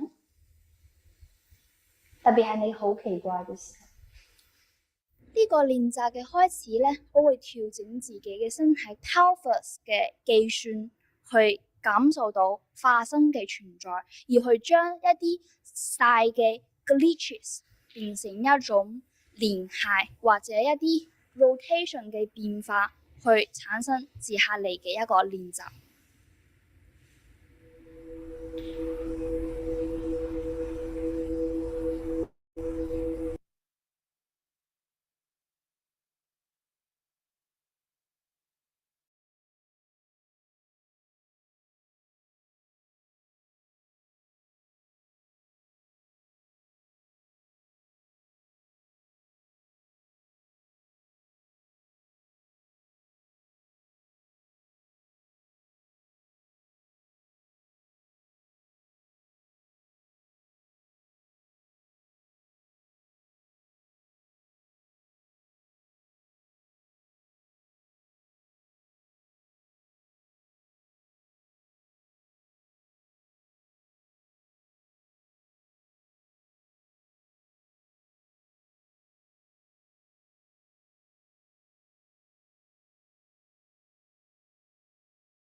Please welcome our moderator, Mr. Fidi Sukmayadi, PhD.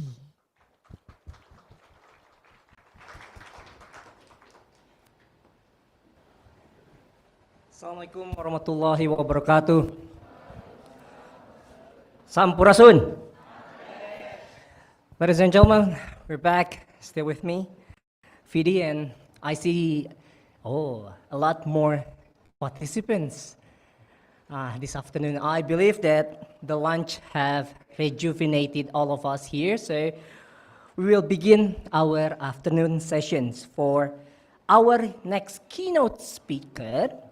So we are grateful that we will hear from a man who needs no introduction and one of the most distinguished entertainers this country has ever known.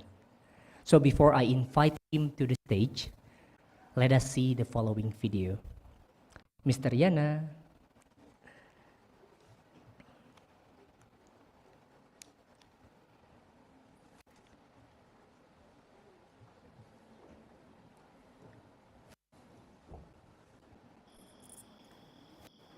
Ini ngumpulin duit, ikut rally di Medan.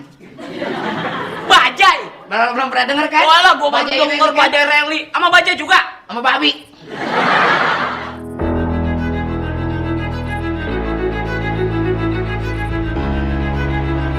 Mudah-mudahan pelawak terus berkiprah sebab apa? Indonesia butuh kita. Tidak hanya cukup para politisi ataupun petinggi lainnya, bahwa tanpa humor Indonesia akan kering kerontang seperti musim kemarau. Okay, can we restart the video?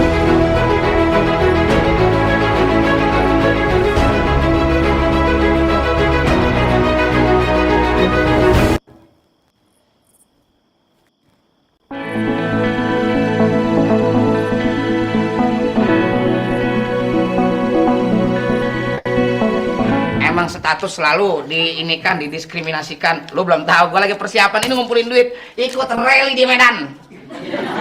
Bajai. Belum pernah denger kan? Walah, gua baru denger Bajai rally. Sama Bajai juga, sama babi.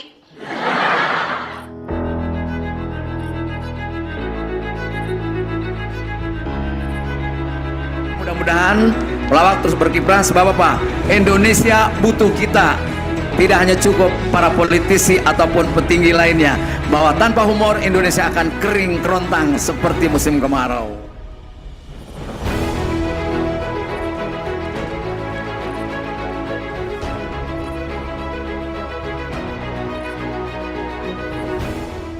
Bukan miing sembahyang miing, tetapi memang miing yang sudah jelas rekam jejaknya.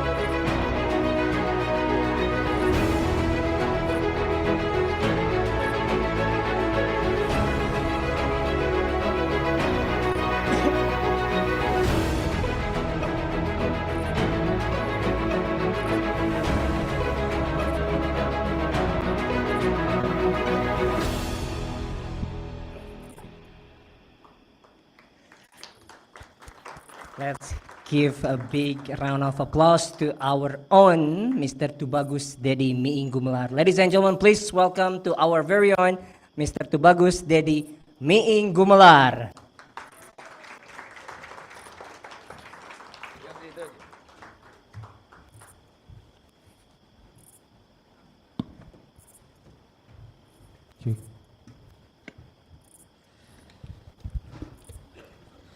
Atur nuhun Kang.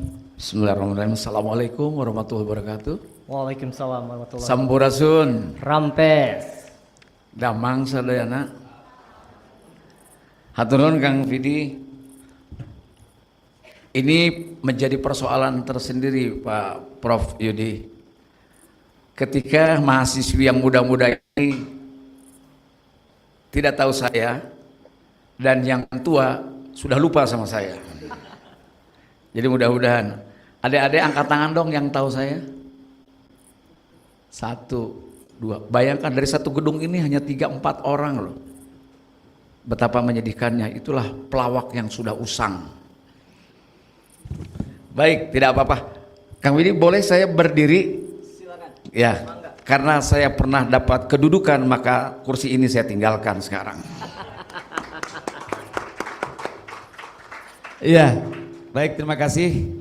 Oh, saya harus menyapa tamu-tamu dari luar ya, Profesor. The professors, how are you? Welcome to Bandung. Yeah, I have to mention about the professor.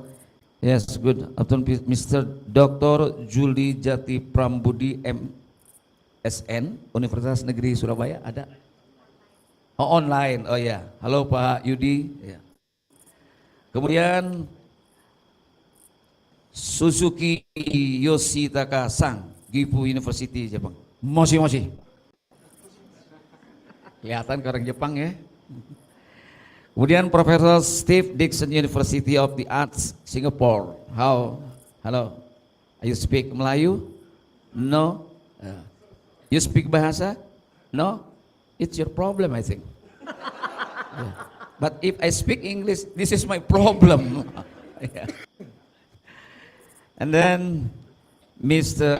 Joseph Gonzalez di Hong Kong Academy of Performing Arts. Hello, Mr. Joseph, and Professor Eku Wan Bruggen, University of Art, Germany. Selamat siang, Bapak sudah lama di Indonesia ya? So bahasanya bagus sekali. Ya, oke. Saya inginnya berbahasa Inggris, tapi khawatir anak-anak tidak begitu paham. Jadi, oh ya, Mr. Ulrich Martin Planck, Academic Germany. Online, oke. Profesor Madya Dr. Zainuddin Ibrahim from Malaysia. Oh, lagi salat. Baik. Ya, the professor. Last time ago I have visit to New York and I have show in New York. So I have to speak in English, right? But my English is not good. It's very bad. Okay? I have many friends in New York, so I have the phone number. I call him and I dial my phone and answer. I want to talk to Mr. Black, please. Oh, his answer. Mr. Black is not in.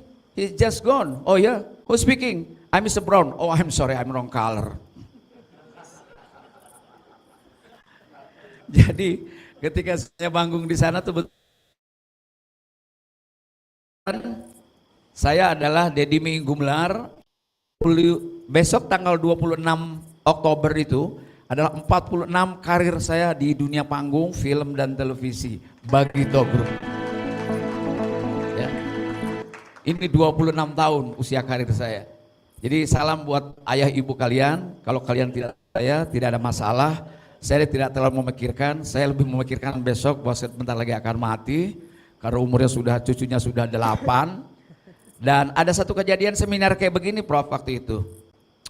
Ada anak gadis mungkin juga semester 3, semester 4 minta difoto. Saya sebagai laki-laki bangga juga Kang Vidi gitu. Ih gila ada yang kenal gue nih. Wah seneng sekali ya. Kenapa Dek? Om boleh nggak foto? Boleh. Kenapa? Kamu kenal aku emang tahu aku? Enggak, ini titipan mama saya katanya. Kata anak itu bahwa mamahnya ngefans sejak SMP, maka kalau ada Om Iing fotolah sama Om Iing itu. Jadi biar menghilangkan rasa kangen. Baik, hari ini kita berbicara soal, yuk lanjut. Kita ada seminar The 7 International Conference on Arts, Education and Design. Ini bahasa langit. Biarlah ini menjadi bahasa negara maju menurut saya. Ya, judulnya adalah Exploring the Interconnection of Art and Design Technology and Creative Expression.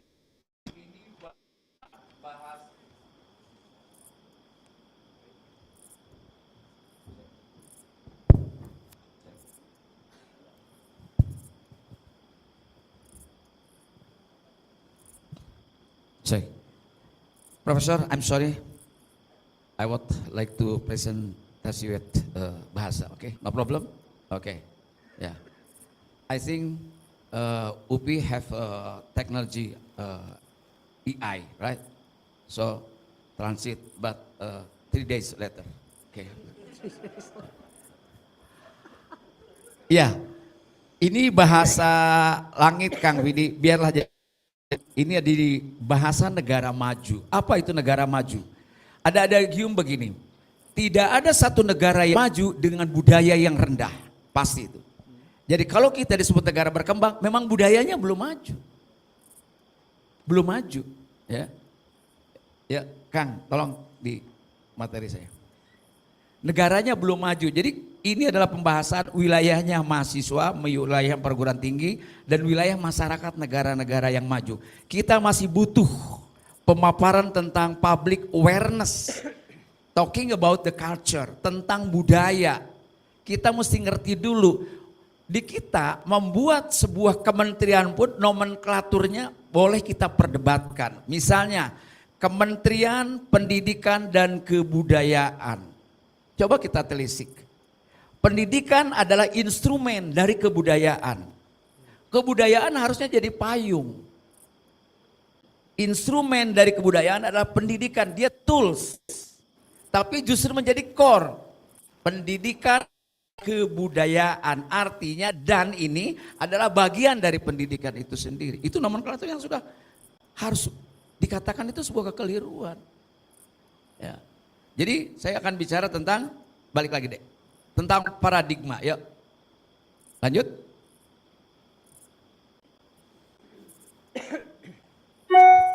Ya, paradigma kebudayaan versus kebijakan politik di Indonesia. Adik-adik, Om Iing 46 tahun di panggung, di film dan TV. Ya, kalian tinggal buka nanti pulang dari sini di googling atau di YouTube bisa dilihat. Lalu 5 tahun saya di parlemen, di DPR, Komisi 10, membidangi pendidikan dan kebudayaan kebetulan. Jadi saya bisa mengatakan bahwa paradigma kebudayaan kita ini harus diluruskan dulu. Apa itu budaya? Kenapa saya begitu bersemangat kepada Pak Dekan menyampaikan bahwa saya akan berhadapan dengan para mahasiswa yang hebat. Tepuk tangan untuk UPI dulu. Kalian jangan merasa kamu masuk ke sini karena tidak lulus di ITB. Bahwa ini adalah pilihan terbaik yang Tuhan ajarkan dan arahkan pada kalian semua. Kenapa? Kenapa? Kamu mengambil prodi yang sama dengan perguruan lain, kamu punya ilmu yang berbeda. Kamu memiliki advantage tersendiri. Apa itu? Pedagogik. Kamu punya ilmu untuk mendidik orang dan kamu diajarkan untuk transformasi to other people. Ya. Jadi saya akan mulai dari paradigma kebudayaan di Indonesia. Budaya is hanya 3 unsur, thinking, doing, artefak. Yang pertama dalam kebudayaan adalah, dalam budaya bukan kebudayaan. Jadi adik-adik mesti bisa bedakan antara budaya dengan kebudayaan. It's different. Budaya is thinking, paradigma, cara pandang. Itu budaya. Yang kedua apa? Doing, perilaku, kelakuan, memproduksi. Ketiga apa? Peninggalan, namanya artefak. Candi, Borobudur, atau Monas, atau apa saja tentang budaya benda, kebendaan, itu hasil pemikiran, hasil cipta karsa dan karya manusia, lalu dilakukan, lalu ditinggalkan. Itu budaya. Dari budaya tersebut, diurut menjadi 7 poin kebudayaan. Coba baca bukunya Kunchara Ningrat. Orang Indonesia ketika menyebut kata kebudayaan, persepsinya apa? Kesenian. Pasti kesenian. Pasti kesenian. Nah, betapa memang penting Pak Miing, paradigma penting. Karena dampaknya kemana-mana terhadap kebijakan politik. Politik anggaran, politik sosial masyarakat, politik yang paling sederhana, perilaku berlalu lintas misalnya, karena tidak paham. Nah untuk itu, bahwa paradigma kebudayaan kita mesti luruskan, bahwa budaya adalah yang pertama cara pandang, cara pikir orang. Kalau ada orang mencangkul di sawah, itu bukan peristiwa pertanian Pak, itu peristiwa kebudayaan. Teknisnya kan pertanian. Kalau ada adik-adik lagi di bank, transaksi, itu bukan peristiwa ekonomi, itu peristiwa kebudayaan. Bahwa teknisnya dia adalah ngurusi keuangan. Itu budaya. Jadi culture itu sangat luas, sangat universal. Jadi utamanya adalah dari paradigma itu. Mengapa paradigma ini harus kita bahas dulu? Supaya apa? Supaya orang lebih luas cara pandangnya. Nah, lalu di bawahnya 7 poin itu diantaranya sistem sosial, sistem agama, organisasi, itu kebudayaan. Militer itu kebudayaan. Bahwa orang mengerti ilmu fikih dalam agama, ilmu tarikh dalam agama, taat untuk sholat dalam agama, ketika dia bergerak, itu adalah kebudayaan beragama namanya. Agamanya sebagai ilmu, tapi perilakunya dia sebagai budaya, gitu loh, ya. Nyambung nggak kira-kira? Nangkep ya? Oke. Tadi kebijakan politiknya menjadi, kenapa? Karena tidak memahaminya para pemegang kekuasaan atau pemegang kepentingan terhadap kebudayaan itu sendiri. Nah, kalau bicara soal 7 poin tadi, terakhirnya kesenian. Dia instrumen, dia alat dari kebudayaan, namanya kesenian. Bahwa kesenian itu kalau orang sudah, makanya nanti saya akan bahas tentang politik anggaran. Kenapa? Karena dia akan menganggarkan kecil karena tidak paham bahwa dia membutuhkan besar. Gitu, ya. Nah, kebudayaan yang kedua ya, kebudayaan Indonesia dan persepsi publik. Ini, sorry. Kebudayaan Indonesia dan jadi ada orang mengatakan kebudayaan, pasti pemahamannya hanya kesenian. Padahal di Indonesia harusnya kebudayaan menjadi piring. Sementara kebudayaan menjadi kerupuk di dalam main course, cracker. Kalau ada nasi, ada ikan, makan nggak kita? Makan dong. Ada kerupuk makan nggak? Makan. Nggak ada kerupuk makan. Nah, kerupuk itulah kebudayaan, persepsi publik kita. Segitu kecilnya. Jadi kalau kalian melihat perilaku emak pakai daster, yang keteknya gede, ininya pakai roll rambut, nganterin anaknya pulangnya ngelawan arah, nggak pakai helm, itu adalah produk pendidikan by kebudayaan. Udah pasti itu. Ya. Atau adik-adik naik motor, kalau di depan ada polisi baru helmnya dipakai. Itu dari produk kebudayaan. Kenapa? Karena cara pandangnya yang salah. Gitu loh. Ya. Datang ke sini hanya karena mengejar nilai agar bagus, bukan karena dia harus berilmu, itu adalah kebudayaan. Karena apa? Paradigm dia. Skripsi, yang penting di mata pembimbing kita baik, pokoknya terus kerja. KKN segala macam, bikin tulisan, ulang-ulang lagi pembimbingnya, minta diulang, review. Itu dalam rangka mengejar agar skripsi selesai lalu dapat nilai. Itu adalah pemikiran kebudayaan yang tentu keliru. Harusnya apa? Menjadi soul pendidikan itu. Oh, saya akan menjadi guru, lalu prodinya menari misalnya. Dia betul-betul menjadi jiwa.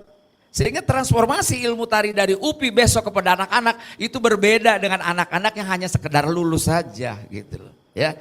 Jadi jujur, kalau bisa mengulang waktu, kalau Budi Doremi bilang mesin waktu, saya ambil IKIP loh.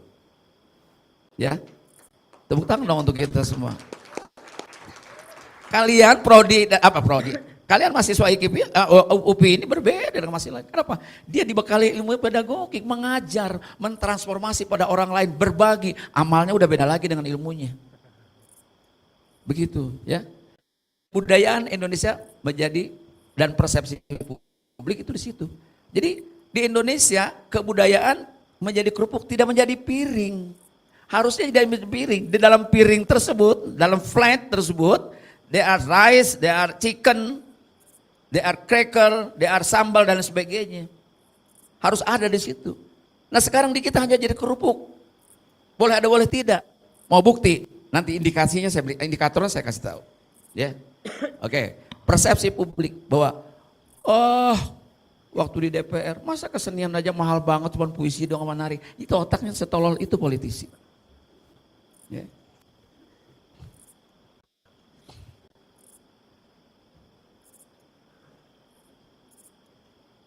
Oke, kebudayaan sebagai alat diplomasi pertahanan ketahanan nasional. Karena paradigma kita bahwa kebudayaan itu cemen, nggak penting, maka dia tidak paham.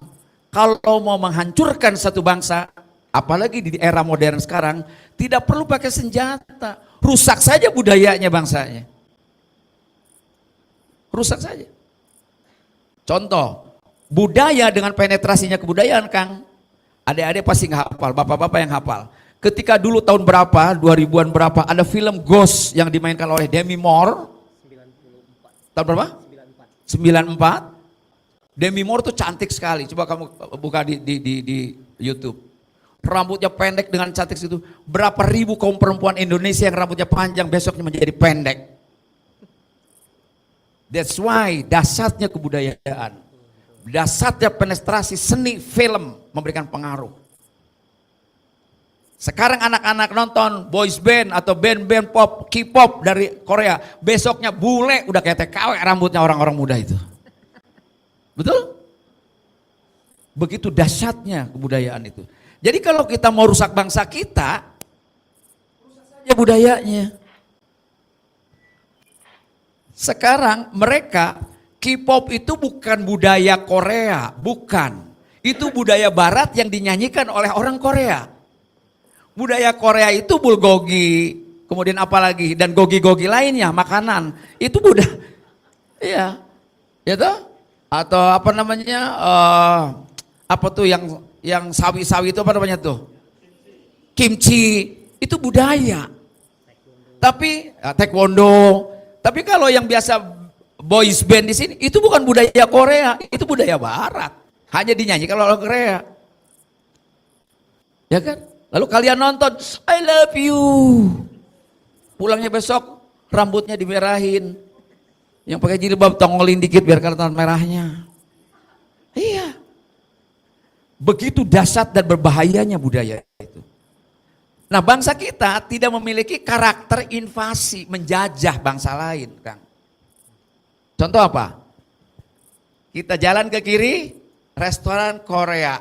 Jalan ke kanan, restoran Jepang. Ya, Mr. Suzuki, you understand? You understand? Alhamdulillah, syukur. Bahaya soalnya, ya kan? Japanese restaurant in the right side and the left side is Korean restaurant, right? But if we visit to Tokyo or Osaka or wherever in Japan, we would like to find the Indonesian food. There isn't. Nggak ada. Kenapa? Karena kita tidak berangkat ke sana menjajah orang. Kita biasa dijajah orang. Ini adalah pertahanan. Saya berani mengatakan kebudayaan bukan hanya sebagai alat diplomasi, tapi dia juga alat pertahanan. Harus menjadi alat pertahanan bagi kita. Kalau nggak menjadi pertahanan, nggak bisa. Kekuatannya apa, Pak?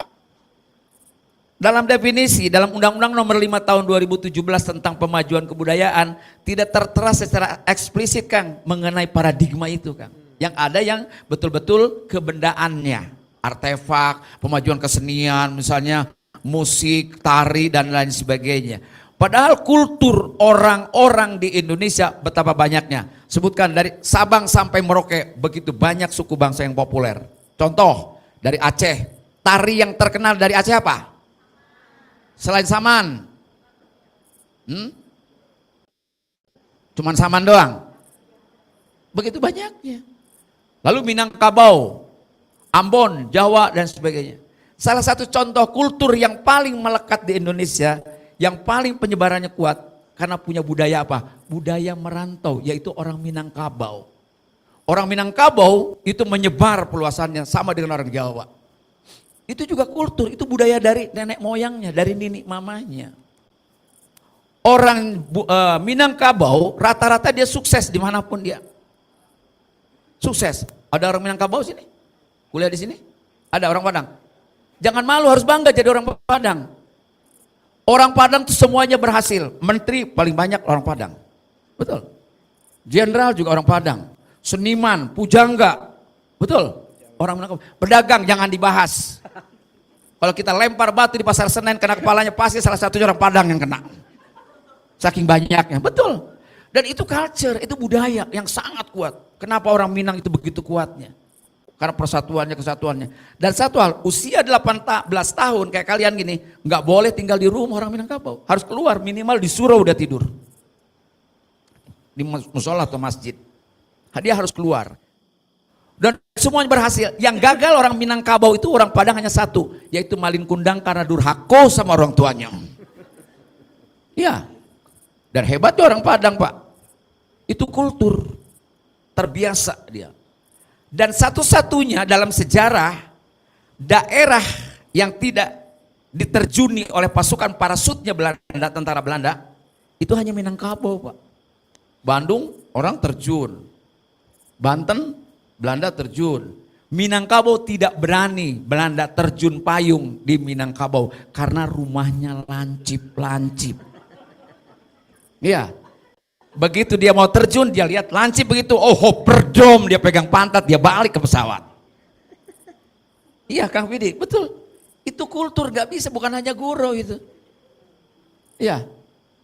Adik-adik kalau mau ketawa, ketawa aja, nggak usah ditahan-tahan gitu. Ya.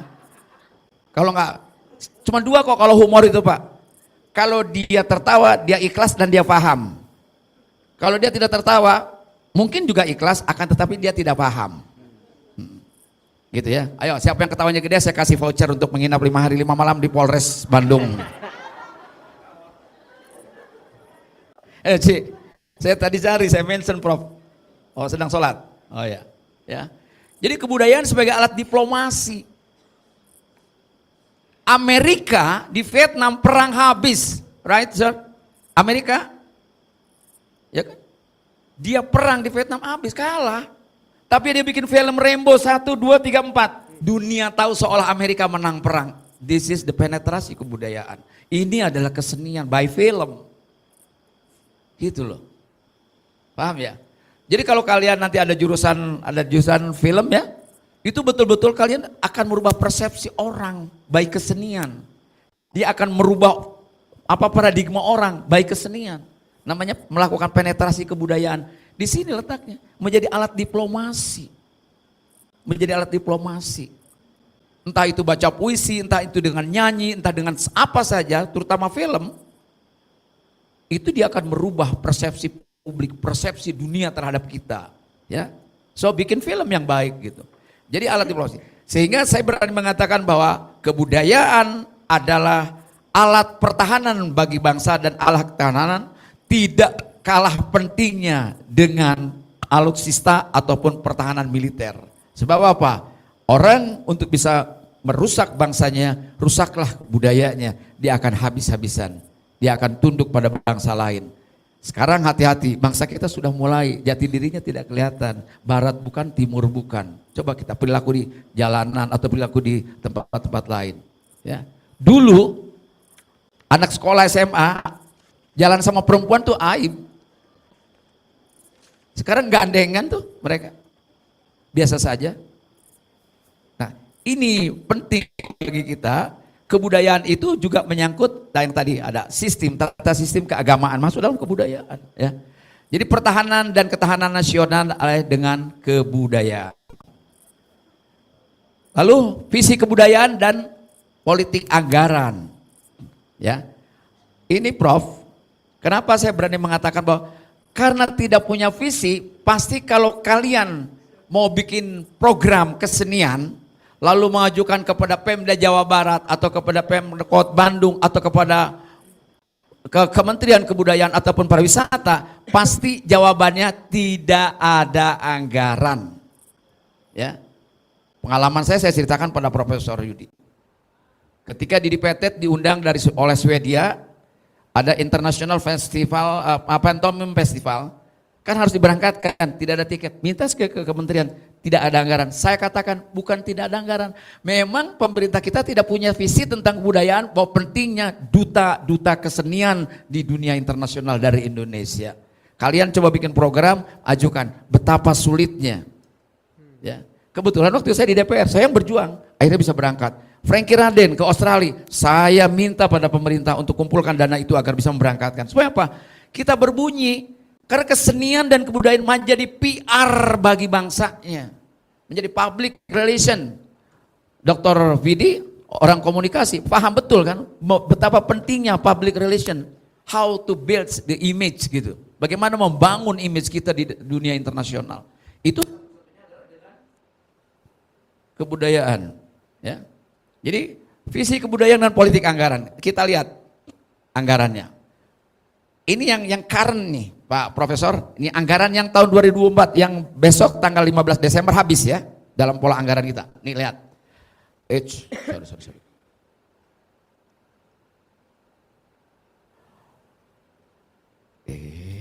Masih.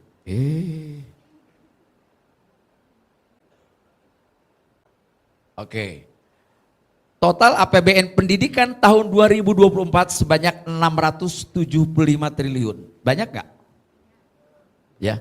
Total APBN pendidikan. Artinya kalau kalian membaca Undang-Undang nomor 20 bahkan konstitusi bahwa pendidikan itu harus 20% dari APBN Republik Indonesia dan APBD provinsi dan APBD kota kabupaten. Artinya bahwa 675 triliun itu adalah 20% dari APBN tahun 2024 yang tersebar di 23 KL. Apa itu KL? Kementerian dan lembaga. Makanya di Indonesia itu, Pak Dokter, saya suka ngeledek nih. Menteri pendidikan terbanyak di dunia di Indonesia. Karena 23 KL semuanya menteri pendidikan. Kenapa? Tidak masuk di dalam satu pintu. Kan leading sektornya Kementerian Pendidikan. Harusnya anggaran keluar dari situ semua. Ini tidak. Kementerian Keuangan sudah ngirim ke kementerian masing-masing atas nama pendidikan. Misalnya apa? Kementerian Keuangan, ada STAN, ada pajak, ada apa. Itu anggaran dari sana, kecuali militer dan polisi ya. TNI, Akpol dan Akmil misalnya. Nah, jadi 23 KL ini dibiayai oleh 20% dari APBN sebanyak 675 triliun. Kemudian anggaran yang langsung dikelola oleh Kementerian Pendidikan dan Kebudayaan hanya 98 triliun. Waktu saya jadi anggota DPR itu ada 86 triliun, sekarang sudah 98 triliun ya. Kemudian dana abadi pendidikan, jadi kalian mau cari beasiswa, ini ada dana abadi 174 triliun. Ini potensial untuk bisa mendapatkan beasiswa Pak. Ini ada, harus nih. Buat anak-anak UPI ini harus ada Pak, diperjuangkan tolong. Ya, melalui DPR. Kemudian anggaran yang langsung dikelola kementerian hanya 98 triliun. Nah sekarang kita bicara dari 98 triliun, kalau kebudayaan berada di Kemendikbud, maka anggaran kebudayaan hanya 1,7 triliun. Dari 98 triliun, seberapanya? Sementara dalam Undang-Undang nomor 5 tahun 2017 tentang pemajuan kebudayaan, tugas undang-undang itu berat banget. Harusnya kebudayaan membangun watak, membangun karakter anak-anak kita. Seperti pesannya Ki Hajar Dewantara dalam konstitusi kita juga. Untuk apa sih pendidikan? Pendidikan untuk mencerdaskan bangsa. Yang kedua untuk membangun watak. Anak nggak bisa hanya pintar matematik, hanya pintar fisika, nggak bisa. Kalau dia tidak punya karakter, tidak punya watak, tidak punya attitude. Adik-adik latar belakang saya bukan pendidikan ngelawak, enggak. Saya enggak ada sekolahnya di Indonesia melawak, tidak ada. Dan kami begitu sukses dengan lawak. Saya orang teknik sipil. Didin dulu kerja di Mahkamah Agung, saya di DKI, kami keluar semuanya. Ngamen, 8 tahun begitu menjadi gembel. Ngamen kesana kemari disambitin. Kalau anak sekarang stand up, lucu nggak lucu masuk TV. Dulu kami baru nongol aja udah disambitin pakai aqua. Nggak lucu, begitu dulu. Manggung di Ancol, di Taman Ria itu, Ancol. Siang-siang mereka berenang, kita ngelawak. Panitia juga gila, orang lagi berenang kita suruh ngelawak. Langsung muncul dari air, nggak lucu, tadi gua lucu nyelam bego. Sampai main kasar-kasaran begitu dulu tuh. 8 tahun Prof. Kami bergerilya dari night club ke night club, dari Taman Ria ke Taman Ria, terus ngamen ya. I said to you ngamen, you understand obat ngamen right? Menghibur, ya menghibur. Show, kalau bahasa sekarang show, gaya kan show. Padahal honornya sama. Oke, bayangkan.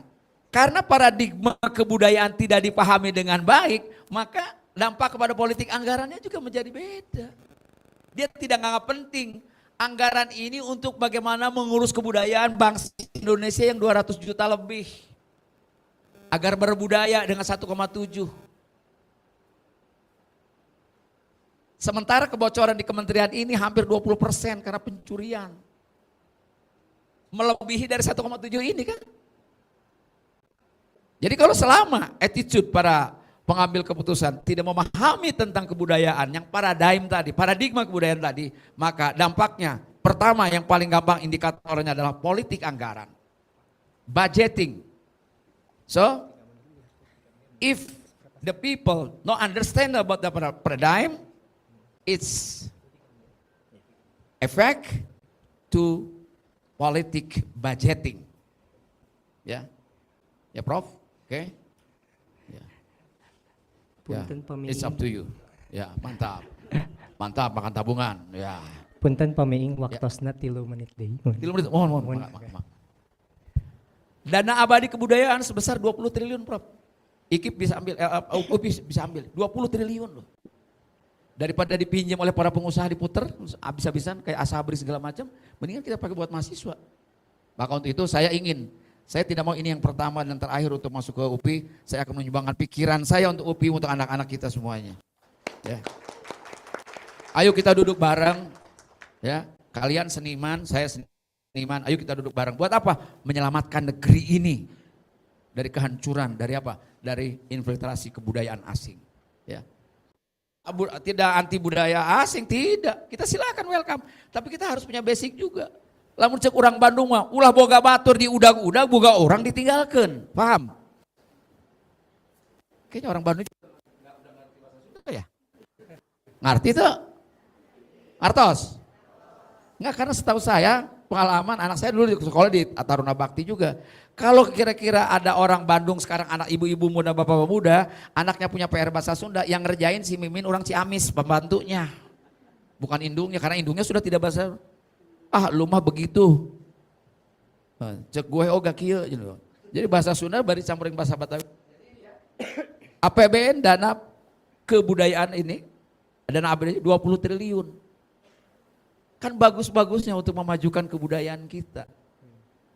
Karena ininya kecil. Kalau dihitung dari sini, berapa persennya dari anggaran pendidikan? Sementara core-nya, basicnya pendidikan sebagai instrumen, tapi basicnya adalah piringnya, plate-nya itu adalah kebudayaan. Mau untuk itu, saya kira saya punya alasan. Pertama yang harus kita bangun adalah paradigma tentang kebudayaan, baru akan kalau itu paham orang tentang kebudayaan, maka dia akan berdampak terhadap hal-hal yang lainnya termasuk di dalam politik anggaran. Pendidikan sebagai instrumen kebudayaan atau kebudayaan bagian dari pendidikan. Ini yang saya bahas di depan. Sekarang pendidikan sebagai instrumen kebudayaan, tetapi kebudayaannya menjadi buntut dari pendidikan. Ini sudah salah kaprah. Ini sudah salah, gagal paham. Maka untuk itu saya berharap kepada UPI sebagai lembaga pendidik, sebagai orang kebudayaan dan ngumpul para calon budayawan-budayawan besar ini, maka yuk kita diskusikan mengenai ini. Kalau bisa kita bikin tulisan-tulisan atau jurnal tentang meluruskan posisi kebudayaan. Saya sudah masukkan ke timnya pakarnya Presiden terpilih Prabowo Subianto agar di Indonesia ada Menteri Negara Kebudayaan tersendiri tanpa ditempelkan dengan kementerian lain. Baru Indonesia akan beres karena dia punya ngelola anggarannya sendiri. Ya, mudah-mudahan doakan. Saya dengar sih mau ada Kementerian Kebudayaan, ya. Oke. Kesenian sebagai instrumen kebudayaan, ini baru instrumennya. Ini yang membangun watak, ya. Beberapa bulan lalu di Lembang ada 1.000 penari anak-anak diantar oleh bapak ibunya, dan saya ucapkan bukan kepada kepala dinas yang pertama terima kasih, kepada ayah ibunya terima kasih, ibu bapak sudah mengantar anaknya. Mungkin ibunya tujuannya bukan ingin anaknya jadi penari kok. Tapi dia harus punya kegiatan. Sebab apa? Dia paham bahwa kesenian adalah menghaluskan budi seseorang. Dia menari dengan gerakan yang gemulai, bukan hanya sekedar bagaimana agar badannya indah menari, tetapi lewat gerakan tersebut jiwa dia akan terolah dengan baik. Dia akan santun. Dia akan punya attitude yang baik. Dan kita bisa bedakan teman-teman sekalian, ya. Teman-teman mahasiswa semuanya, orang yang bergaul dengan kesenian, orang yang mendalami kesenian, orang yang melakukan kesenian atau berkesenian atau bermain tentang kesenian, jiwanya akan berbeda dengan orang yang sama sekali tidak mengenal kesenian. Pasti itu. Ya. Jiwa kalian tidak akan pernah kering. Kenapa? Art is your soul. Art is your soul. Seni adalah jiwa. Ya, termasuk Kang Vidi. Dia pakar komunikasi. Communication is art. Communication is art. Semuanya seni, nggak bisa. Dan karena Tuhan Allah Subhanahu wa taala Maha Pencipta, dia Maha Indah. Maha indah. Nah, untuk itu saya kira yuk kita sepakat sama-sama membangun kebudayaan dengan baik, dan salah satu yang populer instrumennya adalah kesenian. Dan kesenian hanya dipahami bukan hanya sekedar untuk kegiatan-kegiatan yang sifatnya hanya akar mengejar sertifikasi, lalu biar jenjang pendidikan kesananya lebih bagus, bukan. Tanamkan jiwa pada anak-anak. Kenapa anak-anak mesti belajar piano klasik? Kenapa dia mesti harus tari bedoyo atau serimpi atau apa saja? Ya, itu penting. Berbeda dengan orang bisa nari dengan tidak bisa nari. Orang bisa nyanyi dengan tidak, bukan berarti tidak bisa nyanyi lalu tidak baik, tidak. Tetapi membangun proses pembangunan jiwanya akan berbeda. Akan berbeda. Adik-adik, saya naik panggung kelas 5 SD, sudah main sandiwara dengan guru. SMP tidak ada panggung di SMP itu tanpa ada saya di atasnya. Demikian juga SMA, demikian Karang Taruna, sampai Bagito berkarir. Dan untuk adik-adik sekalian, Bagito adalah grup pelawak pertama yang punya acara di televisi tahun 92 dan dibayar 1,6 miliar dengan dolar 1.200 rupiah saat itu. Ya, jadi kalian lihat rekam jejak saya di digital, buka di YouTube atau di Google, itu pasti ketemu. Ya, nah untuk itu tidak ada yang hina untuk jadi pengamen, tidak. Semuanya dengan kesenian. Buat apa? Buat memperbaiki jiwa awalnya. Tapi ternyata berdampak ekonomi, why not? Menjadi profesional. Ya, saya kira itu. Dan perlukah Kementerian Kebudayaan berdiri sendiri? Saya pikir sudah saatnya Indonesia seperti negara-negara maju. Di Malaysia ada Menteri Kebudayaan sendiri ya. Dan saya ke beberapa negara di Eropa bahkan, itu betul-betul Prof, saya ke Brazil, di Sao Paulo. Itu tidak kurang dari 300 gedung kesenian yang every night orang nonton pertunjukan. Penting loh nonton pertunjukan itu. Berbeda dengan kalian nonton YouTube. Biasakan datang ke gedung bioskop, nonton bioskop. Biasakan kalau ada sandiwara atau ada topeng, atau ada wayang golek, dia duduk di situ walaupun hanya 1 jam. Akan berbeda jiwanya dengan orang yang tidak pernah datang menyaksikan pertunjukan. Itu pasti itu. Ya. Jadi untuk itu saya ingin menyampaikan pada semua mahasiswa bahwa yuk kita bangun kebudayaan kita, instrumennya kesenian, tapi bangun awalnya adalah bagaimana merubah paradigma kita agar Indonesia bertahan dan punya kekuatan melalui kebudayaan. Terima kasih. Assalamualaikum warahmatullahi wabarakatuh. Waalaikumsalam warahmatullahi wabarakatuh. Hatur nuhun nukasuhun. Thank you very much. That's our member of parliament, Mr. Miing. So I always remember one of his quotes. Saya ingat kutipan Kang Miing dulu. Seniman harus dekat dengan kecerdasan. A good artist is an intelligent one. Terima kasih dan tepuk tangan untuk Bapak Miing. Ladies and gentlemen, before you go, Pak Miing, we would like to present our token of appreciation. Professor Yudi Sukmayadi, I would like to invite you to present the token of appreciation to Mr. Dedi Miing.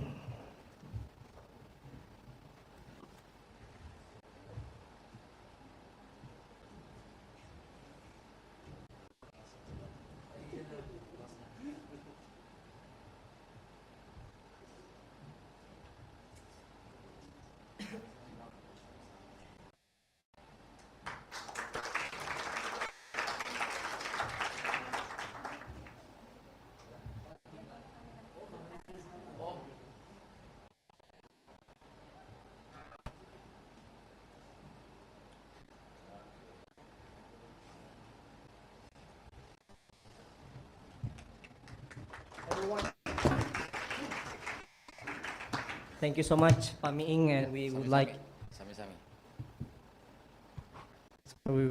to wish you all the best for your career, for your political career and everything. So, selamat jalan sampai semoga lancar sampai ke tempat yang dituju. Hatur nuhun. Kang Vidi, terima kasih semuanya teman-teman. Saya harus pamit karena malam ini juga saya harus memberikan pembekalan juga di Dewan Perwakilan Daerah yang akan dilantik termasuk salah satunya teman saya pelawak Komeng itu. Iya. Jadi enggak, pokoknya uhuy dia. Uhuy. Jadi dia jadi anggota DPD dan saya malam ini harus mengisi pembekalan itu di sana, gitu. Jadi untuk itu terima kasih dan ayo kita kerjasama, sama-sama pikirkan tentang kebudayaan ke depan. Maka, atur nuhun. Terima kasih. Atur Thank you nuhun very semuanya, much. tepuk tangan untuk Prof. Kang Ming.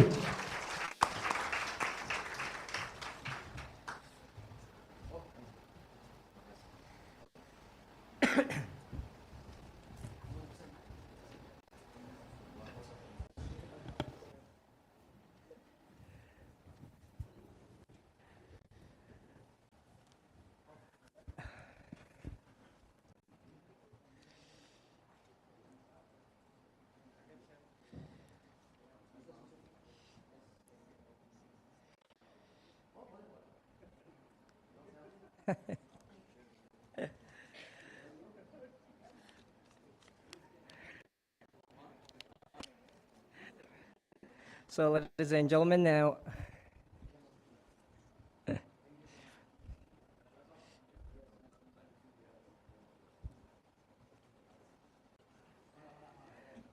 hatur nuhun. Well, ladies and gentlemen, students, participants, professors and doctors, now we're going to continue to our sessions, our parallel, I mean panel session. So we still have such an impressive lineup of presenters to learn from. Next, we will have Professor Ekuwan from Braunschweig University of Art, Germany. Let me introduce him for a little bit. So Professor Ekuwan, he studied visual communication at Berlin University of Arts, and he has founded the multimedia studio Eku Interactive and realized a variety of interactive and new media projects since then. Since 1998, he is a professor for media design and multimedia at the Braunschweig University of Art. His teaching and research fields cover design thinking, interactive storytelling, narrative environments, social media, and game design. Furthermore, he is an in-demand jury member engaged with speeches and workshops at other academic institutions in Europe and Indonesia. His work are present at numerous media festivals and exhibitions around the world and have won various prizes and distinctions. Professor Wan will be presenting on cultural heritage, online VR museum prototype, and research project Mumain Museum Maya Indonesia. Ladies and gentlemen, please give a warm welcome to Professor Ekuwan.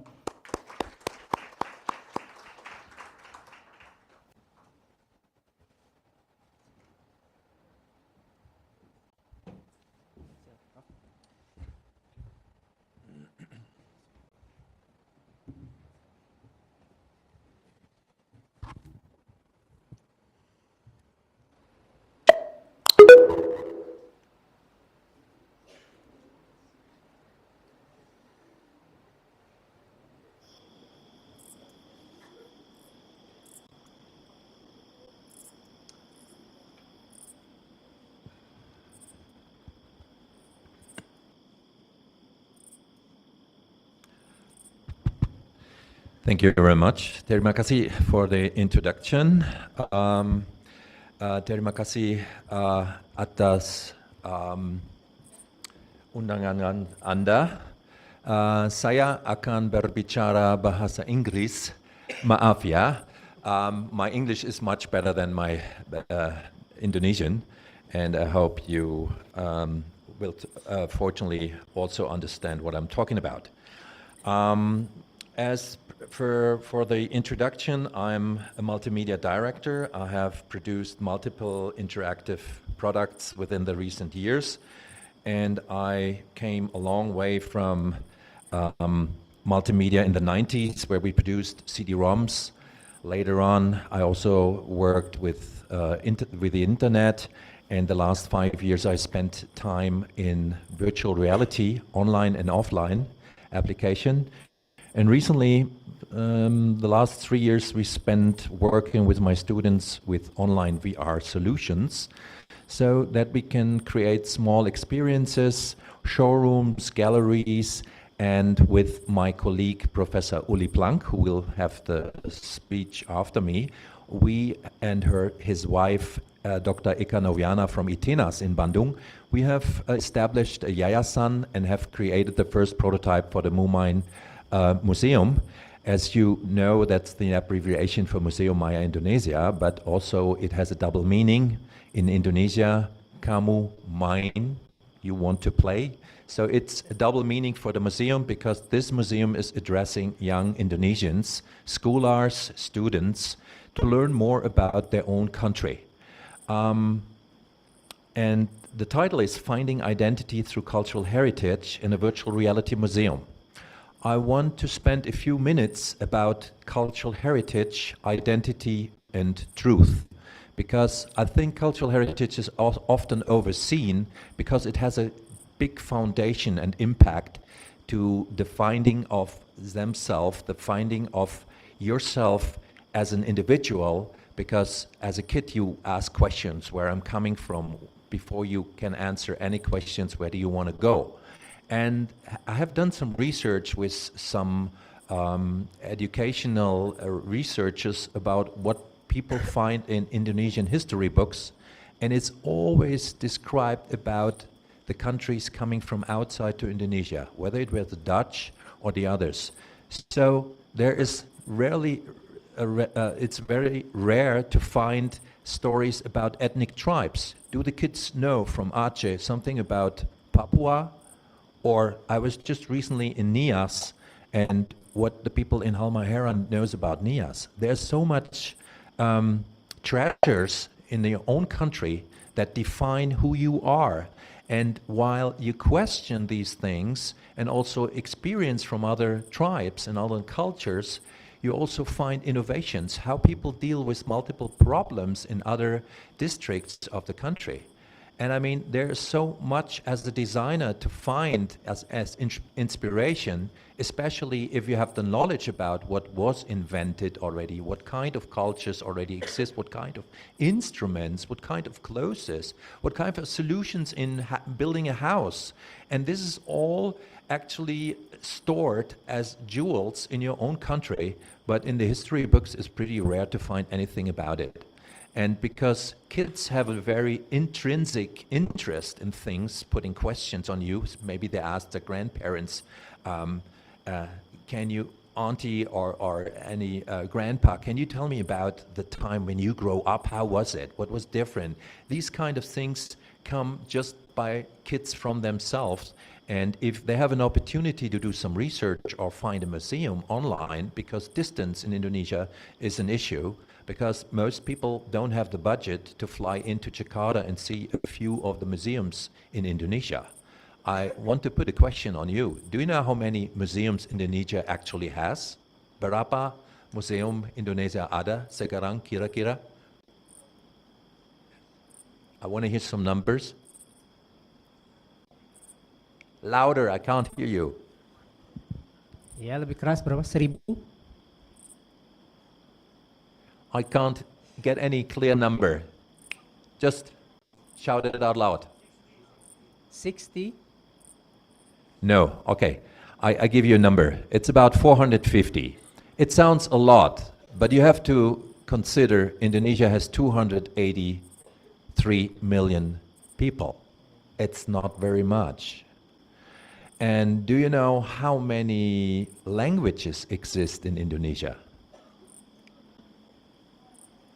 And how many ethnic tribes? Ooh. 600 languages, close to. It's a little bit more than 700, and about 1,300 ethnics. So that's the largest number of ethnics actually in the world in one country, and that's your country. Only Papua has more languages, 1,000, Papua New Guinea. Well, these are just a few numbers, and we were thinking about this, but before we go deeper into this, let me show you our museum, and let's think about a few of these words that I said, identity and cultural heritage, and what it has in common.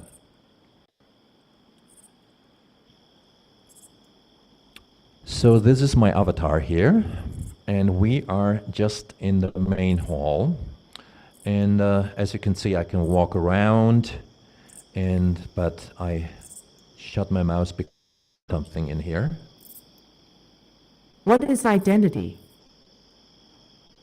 Identity is the unique combination of personal, cultural, and social characteristics that define an individual and shape their sense of self, belonging, and perception within the broader context of society.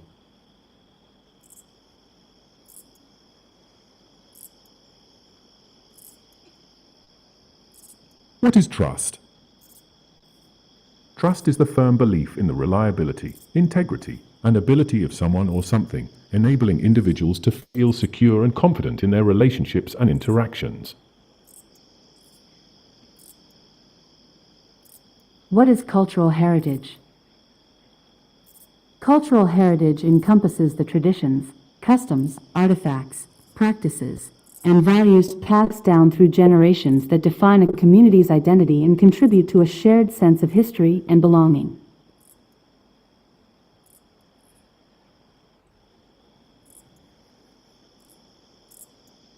What have trust, identity, and cultural heritage in common? Trust, identity, and cultural heritage are closely linked and play essential roles in shaping interpersonal relationships and community dynamics. Trust often emerges from a shared identity and common cultural background, creating bonds that encourage cooperation and understanding among individuals. When individuals feel they have a strong identity rooted in their cultural heritage, they are more likely to engage positively with others and form meaningful connections. Furthermore, cultural heritage provides a shared history and set of values that reinforce trust within a community, fostering a sense of belonging and support. Ultimately, these elements work together to create a stable social environment, enabling individuals to thrive and navigate their interactions with empathy and respect. So actually, kids learn a lot about the foundation of empathy and to understand other perspectives. While during the colonialism, the Dutch were in Indonesia, people adapted to the situation, and opportunism is a fairly often found strategy to overcome certain situations, whether they go left or right, or they have to make a decision because at the political situation it's better to act like this and the next moment like that. But somehow it's hard to build up truths and generate togetherness if you cannot trust your person opposite of you, because they change their mind every time.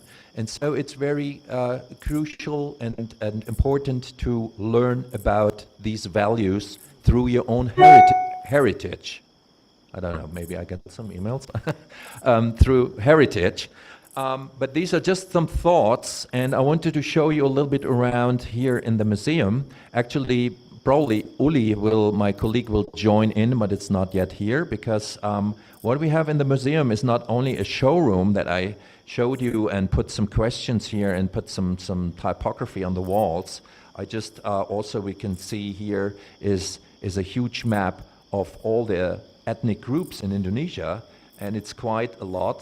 We can go to the Wikipedia link easily to find out more about this if we want to. Actually, I don't want to click this. I don't know, this was just happening. Now we have to go back in here. Oh, that sounds like Uli is present. Yes, here it comes. Here he comes down the stairs. You can see him. So, nice choreography.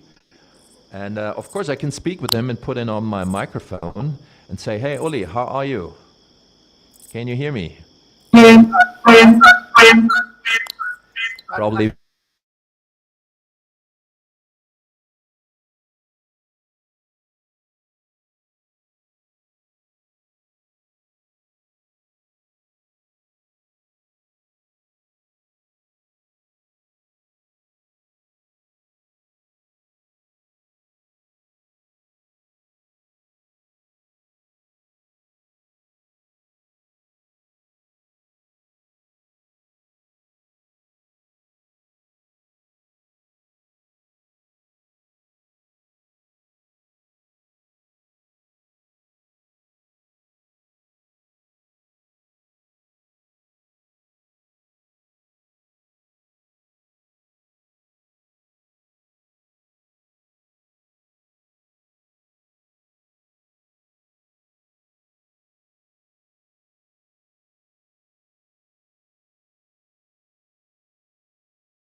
And when you're closer to this, you can even go inside the board if you want to. So as you click on that here,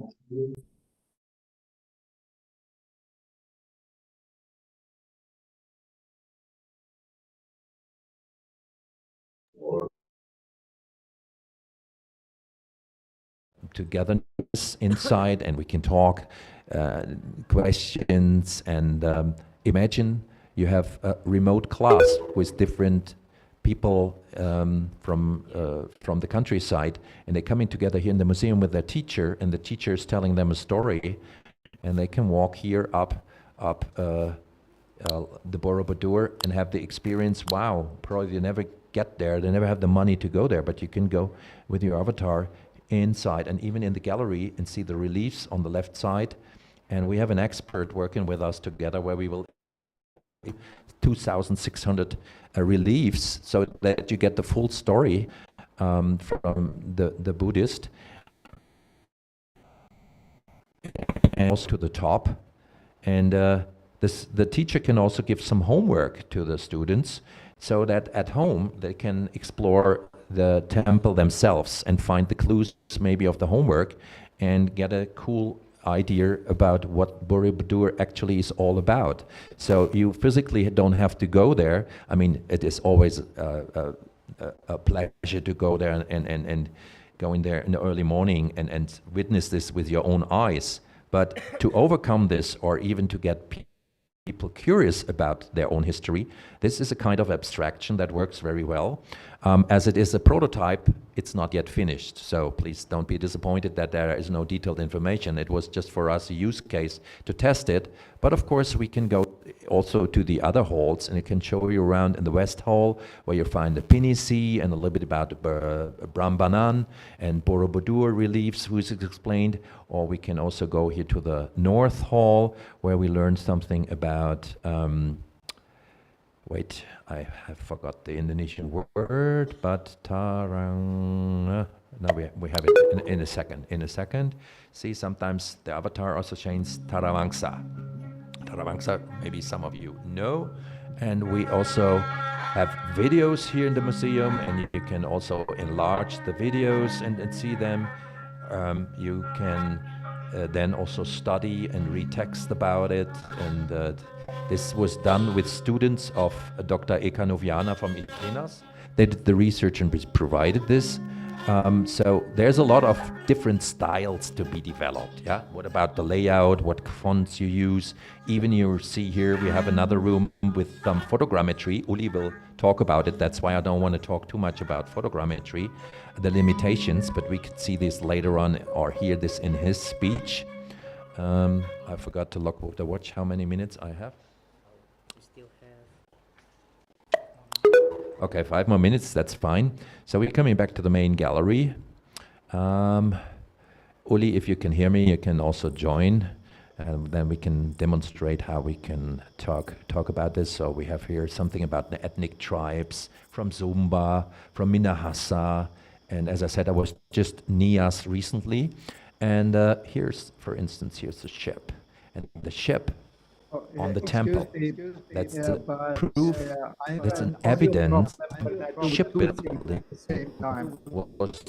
We have computers today navigating a ship, the knowledge of the starship on how to build a ship in Makassar with the boogies. I mean, that's story. We have another expert who did his PhD about boat building. Is a German guy, and that did a documentary with the BBC. We will later integrate this. There's some figures also recorded with photogrammetry from Zumba. They always appears in pairs, and here you see the actual size is just like 20 centimeters, 15 centimeters roundabout. So this is just a first idea that shows you what we can do. If we go to the North Hall, we were already. I think we have to go to the West Hall. And here we have Gunung this is the ship. I get lost sometimes. We need a better map in here.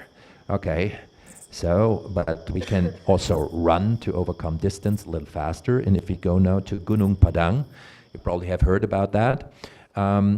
there we had an excursion with some students, and we took a drone and we did some photogrammetry. Students produced a video about that, and that is another opportunity to how implement a feeling for a real site, like we now working together also with archaeologists who have recorded the megalith sites at Nias. And that's quite interesting. So sometimes loading time, depending on the bandwidth, can take a while, but we can still, until it's finally loaded, we probably can watch the video. No, we have to wait until the 3D model is loaded. So that is also a big issue on how to compress data to make it available in a web browser. This is the web browser. It's coming through the internet. It's not stored on my device. And that's something I will talk about tomorrow in the session, where we'll talk about how to prepare 3D assets for the metaverse. As you can see, it looks like a little bit slow now. Oh, now here I have it. Of course, you can always read the description for the things, and you can walk around. And as I said, if you go deeper to the avatar, I change to first perspective, and then you walk around. You have also PDFs you can go through, and if it's, of course, you cannot read it in this way, but you can zoom in, and you can even right here and have a feeling how it is. If we watch the video that they have recorded at the site, because it's unclear where exactly it's coming from, and there's still some research has to be done. And also the students have produced a video for that, so you can have also a full YouTube video in full length, so you're not limited to small animations. This is Gunung Padang, a cultural heritage site characterized by its magnificent terrace Punden or Punden Brundak, located in Karyamukti village, West Java. As the largest of its kind in Indonesia, it's like walking into a time machine. It's packed with ancient stones that may seem a tad jumbled up, but they're actually super fascinating to explore.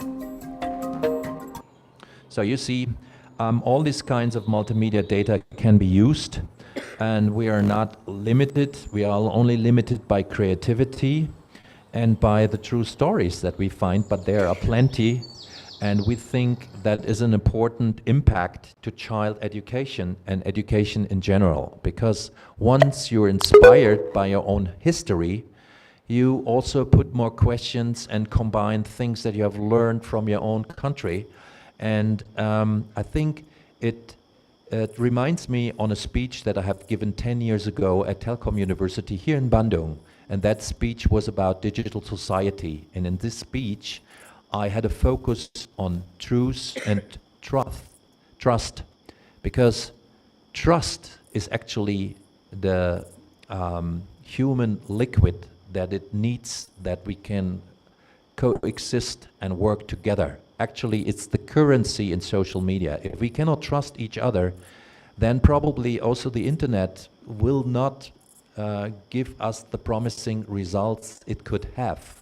So seeing it from an optimistical perspective, through education and more knowledge about cultural heritage, this value of trust, and you know that you stay for something, that you're proud to be an Indonesian, and that you not change your mind just because you have a better option. If you have an opinion, this is all part of education.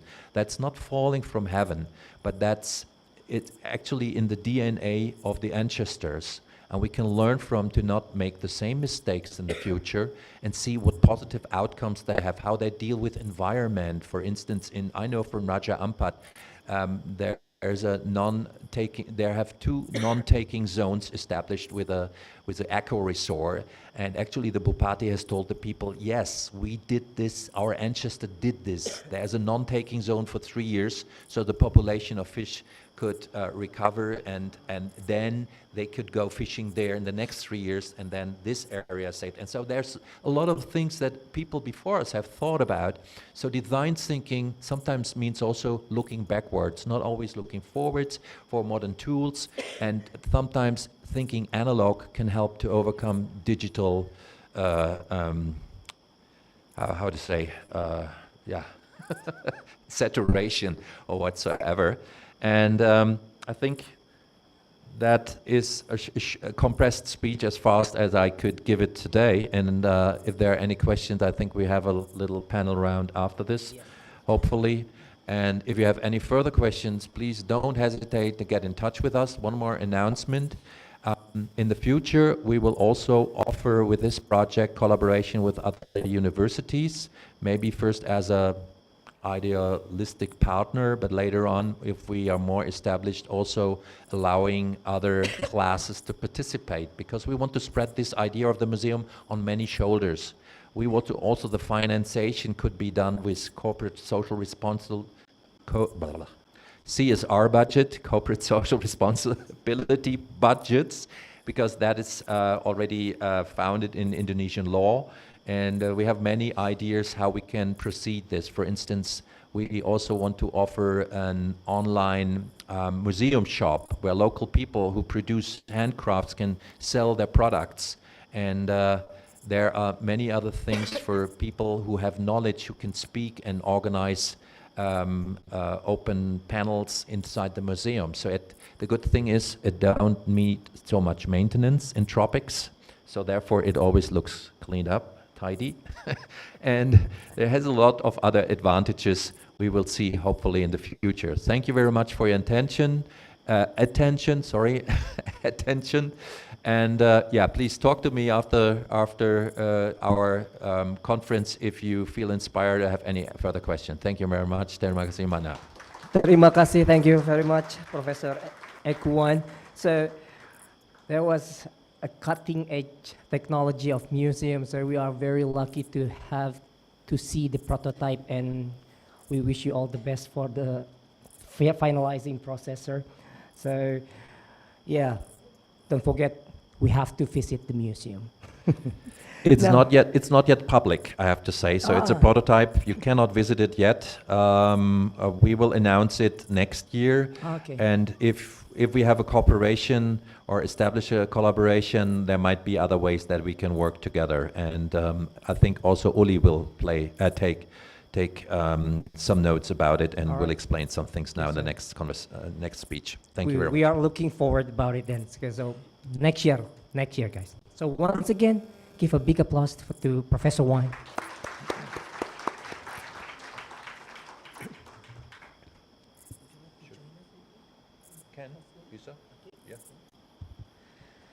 So ladies and gentlemen, now joining us online, we have Prof. Ulrich Martin Planck from Ludwigsburg Film Academy, Germany.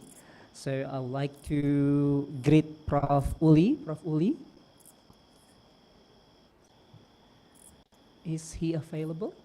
Do I have audio? Yep. Yes, I have to switch to Zoom. Yeah.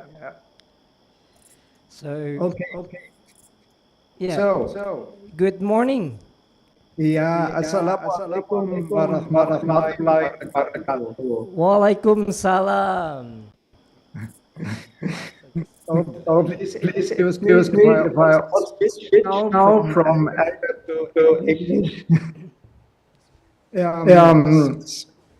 I might be a bit. Wait, I have an echo.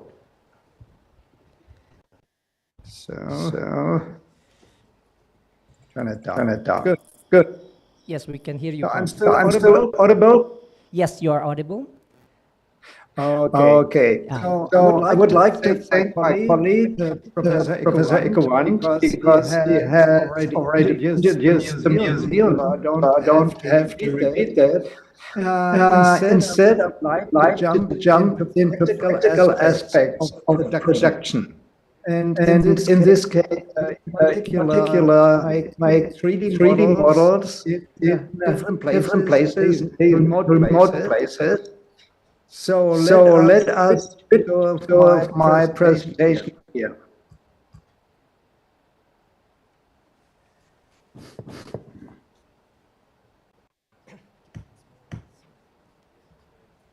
Okay.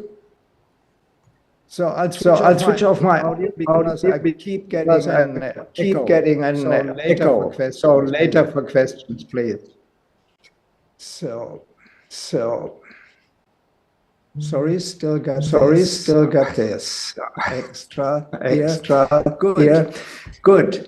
So keeping it small and simple means how do you make 3D objects in the country with vast distances? And even if recent governments have tried to improve on infrastructure, sometimes places are still difficult to reach. And it would be very difficult to carry heavy equipment, big equipment, to always get big electricity outlets and so on. So my focus is on what you are reading here, keeping it small and simple.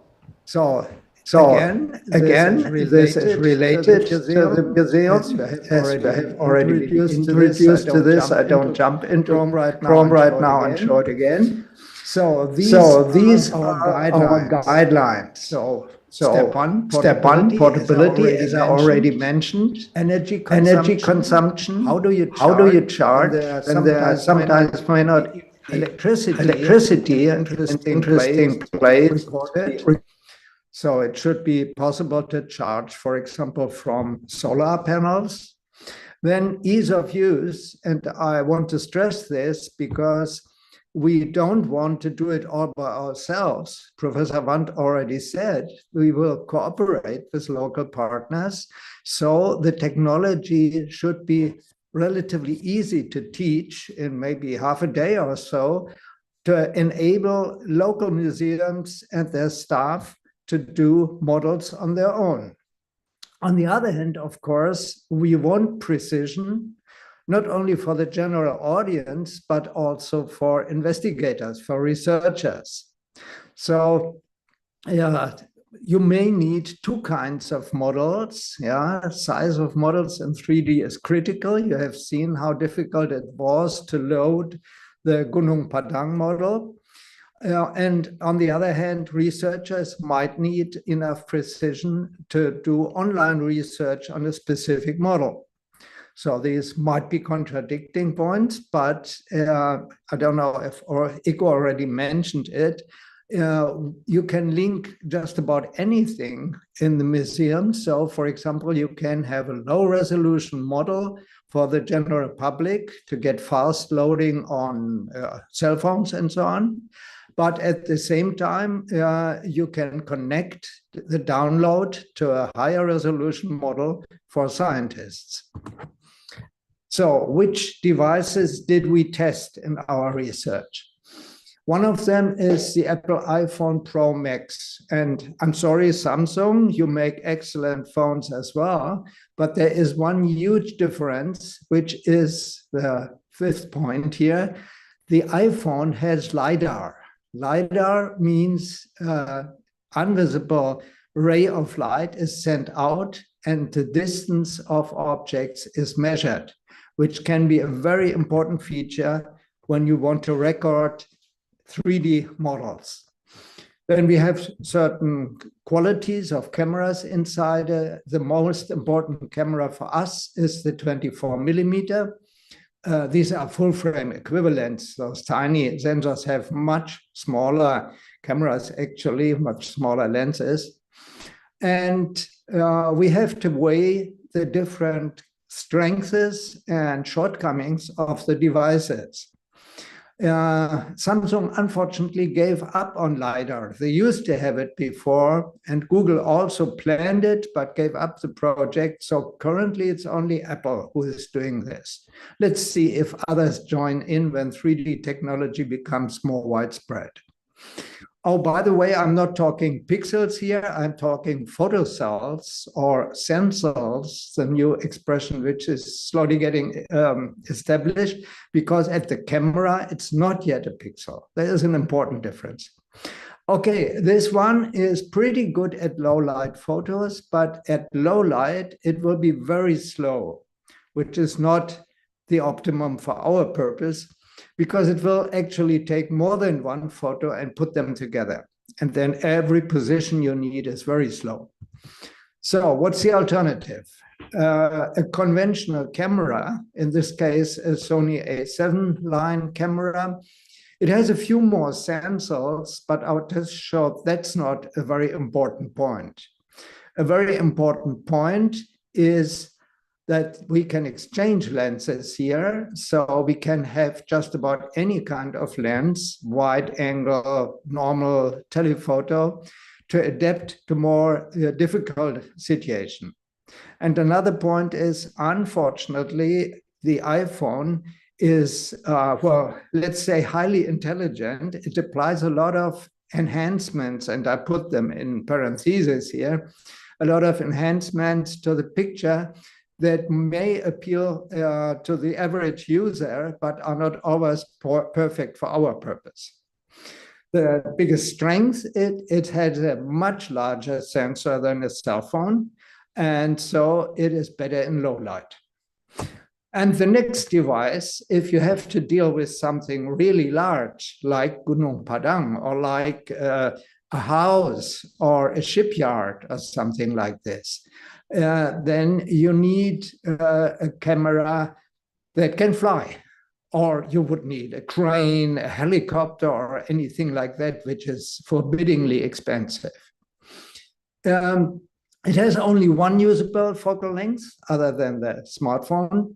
And it has this one focal length, in this case of the drone, there are many others, is the same as in the iPhone, 24 millimeters. It also has about the same number of photocells, and it does not do so many enhancements in camera, just some sharpening. But if you're recording raw pictures, if you don't know those differences, keep in contact with me and I can help you about it. By the way, I'll be back to Bandung next week after another conference here in Germany. It's pretty weak in low light, and it needs stronger charging than the other two devices. So it would be taking very long to charge these batteries with solar panels, or you would need pretty big solar panels. Okay, what is this problem? I mentioned RAW. RAW would be the best quality these different devices can produce, but they are not so compatible with other programs, with software, especially the software we are using for generating 3D models. So, for example, the raw photos from the iPhone are DNG, digital negative or something like this. It's from Adobe, and it was planned to be widely compatible, but practically it's not. So, for example, these raw photographs from the iPhone are only compatible inside of the Apple universe. I don't know if this is intentional, because DJI is the same and they don't make computers, they only make drones. There is another format in the iPhone called HEIC, which is actually a container, and it can have different formats inside. The most modern format is HEVC, very good compression, but again, only compatible in the Apple ecosystem. But you can set recording to JPEG. I think everybody around here knows JPEG for compatibility. Problem is any kind of compression might be adverse to the quality of 3D models, because even if we see as humans a good quality of the pictures, the software might have problems with compression. So the best pictures you can have should be uncompressed. The nice point is iPhone has very low power consumption and a pretty good battery these days. You can do about 3 hours of continuous video recording even. And regarding photographs, you can do hundreds without having to charge. And you can charge from a pretty small solar panel. The compatibility of the A7, we are now using the more recent A7 IV. They have RAW, excellent quality, but it's proprietary. Sony does call it ARW. It is compatible with important programs for photo, for work with photo, but it is not compatible with most of our photogrammetry programs. Again, we can have HEIF or JPEG, very similar to the ones from the iPhone, but they are here just compressed, normally not enhanced as Apple thinks they should be. They are only processed if you have low light, and that means a certain loss of detail. But again, it needs conversion, just like Apple's RAW format, DNG. You can have JPEG, same considerations about resolution for 3D. It also has a pretty low power consumption, more than 2 hours of video, and it again can be easily charged from solar panels. The drone is doing DNG as well, not read by photogrammetry software. But the funny thing is video software can read them other than the one from Apple. So too many standards, too many incompatibilities, but we found ways for conversion, even easy conversion on the spot. And the nice thing about the drone is you can program it with pretty cheap software like DroneLink, and there are a few others. And that's very helpful because you can program from which angles, which level, and which distance you need photos for your 3D model. Flight time is only 20 minutes. Yeah, of course, it has to lift up itself into the air other than the 2 other devices. And it is not easily charged from a small panel. You need pretty much power for decent charging time. So we have a test sample where we also try to check precision. This one is from Sumba culture. You have seen them in the museum already. Height is precisely 20.1 centimeters. It has some advantages as a test model because it's not highly reflective and there are no transparent areas. The challenging part, it has some holes, we will see that, and it has some dark areas. So this sample here you are seeing right now has been done by iPhone photographs with separate photogrammetry. So not the internal photogrammetry programs which exist for the iPhone. So you see it holds up to holes and dark areas pretty well, and it is highly detailed. So we, of course, also tested the precision a bit more in Blender, a free 3D software, a very capable one. Initially, before normalization, as we would call this, by pulling the statues to the right size inside of Blender, you see the height is here very close to 20 centimeters and 1 millimeter. And we wanted to compare the ratio to the horizontal, if it is kept, and the real ratio at that point of this little statue is 3.5 centimeters. And you see all 3 held up pretty well to this. The Sony, when coming in, was 29% too large on the left. The middle one is iPhone internal 3D, which, as you can see, gives you pretty low resolution and is not what we really wish for. It is more like making it very simple for every user and getting something. Together with texture, it doesn't look so bad, as you can see here, but it is not really good for scientific purposes. And on the right, that is the best quality we got. Surprisingly, it's the iPhone, but photographic. It was initially 450% too large before adjustment, but it was the best quality we got. And you can see it was the only one that even got the holes in the statue correctly, or at least close to correctly. Of course, we also had to study and test a bigger statue, size about 60 centimeters, On the right, you see again the iPhone photographic.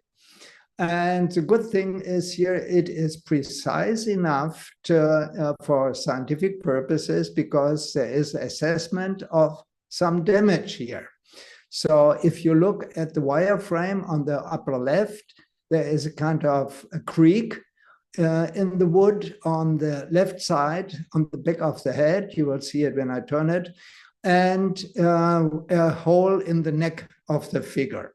So archaeologists could this way study a figure with enough detail.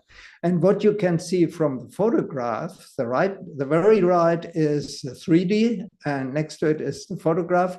We do this with an electric turntable, and the camera in a semi-automatic mode that works very well for the quality and for the handling, because you don't have to run around, hold the camera steady and so on, and do your photographs. Because you need between, let's say, 60 to 80 photographs from different angles to get a good 3D model.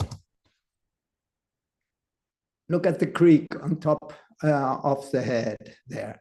That is visible even in the wireframe, so you have true 3D data from photogrammetry.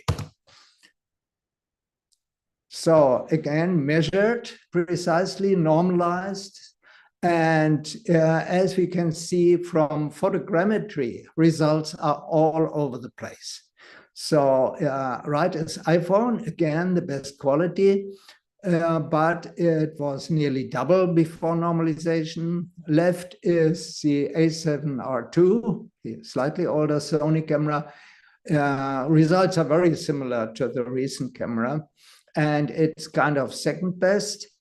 And in the middle, we have iPhone internal. And again, we found that the LiDAR support makes it pretty close to the real size. Sometimes it was up to 8% under, sometimes 8% over, but in general, you get less than of an error than 10% for these figures. So it can be helpful in measuring real size, but the 3D quality is very limited. Another example, these two doors, because we wanted to find out to which degree we can improve the iPhone results, the internal results, in low light with using a gimbal, but it didn't help us much. So on the left, you have photography and external software. This was now the Sony, because as I already mentioned, the iPhone is not very good in low light or very slow. And if you look, for example, at the lower right of the doors, on the right side, you can see some deformation of the wood, which is not real. Yeah, the left side is showing you it pretty straight, the workmanship. So I would say in low light conditions, it's better to use a photographic camera. And now to Gunung Padang. This, by the way, is from German Federal Public TV. They pretty often make some reports about Indonesia and Indonesian culture. And this one was about Gunung Padang. The text is telling you more or less what I translated on the left. So, of course, as you can see, this is quite a challenge, even with a drone, because there are trees all around. And Gunung Padang has several terraces. We are now here standing on one of the higher ones. And the drone, of course, would crash if you fly around. But for a good model, you will need lower angles. You can see here how it comes out without any correction of the photogrammetry. And while it's pretty good in the middle around that door, those two upright pillars, it gets increasingly deformed to the sides, simply because we don't have those lower angles. The drone would crash into stones or trees.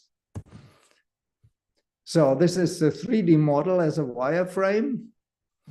And we have also cleaned it up. So this is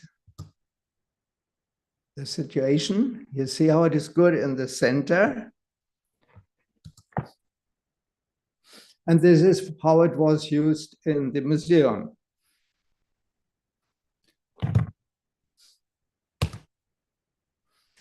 Another example, final example, is this huge statue from Museum Pacifica in Bali. Actually, this one is more Eastern. It is not really Indonesian, but it was a good test case for us. And in this case, the best results were obtained with the Sony camera, so with a real photographic camera. Of course, a Nikon or Canon camera could do the same. And it was very critical. The statue is nearly as high as the ceiling. I would estimate around 4 meters, little less for the statue. And of course, we cannot fly a drone there. We cannot get to every angle. And we have pretty difficult lighting situations. So this is what we get out of photogrammetry. On the left, there are some artifacts which you can pretty easily clean up in the 3D software. I would never try to do this on the photographs, too much work. I told you 60 to 80 photographs, but in Blender, you can clean it up. On the right side, you see the quality of the mesh of the polygons.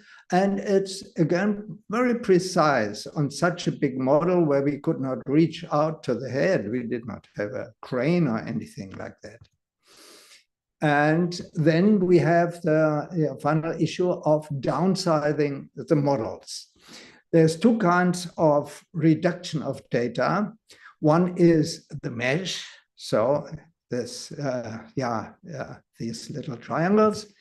The original photogrammetry model had about 100,000, 100K of these. And on the right, it was reduced to about 30,000 here. And we did further tries with even more. Blender has very good features in the so-called decimate function. So on the left now, you see the wireframe after decimation. And if you look closely, the 3D picture on the right side, on the very right, it has some artifacts like under the nose. And you can see on the back that it got more coarse in geometric shape. So it would be not so perfect for scientists. That might be a reason to use two versions. But look at the sizes. As a GLB model, which is widely compatible with the software for museums, we have 100K mesh, 4K texture, and it will be close to 95 megabytes. Please note it's a big B, uppercase B, so it's megabytes, not bits. And on the right, we have a 20K mesh, 2K texture, and it's only a little bit more than 10 megabytes, which is very important for good download times of the museum and for interactivity in the museum. And one last example, here you see how critical it is if you don't have two devices connected closely. The upper side was taken with the drone, but the drone could not fly around it so low. So we tried to add some photographs from the iPhone, but that one didn't work because you need a special technology for this, for very high precision of localization of the devices, which is called RTK. You can find RTK in simple devices really cheap, but that is not good enough in speed. And good professional RTK devices cost about $5,000. And of course, we don't have that money. So that's why we are still hoping for better funding of our model, our museum. Up to now, it is only our own initiative. So that's it. I hope I'm not too much over time, and let me end this and switch back. So am I heard? Hello? Hello?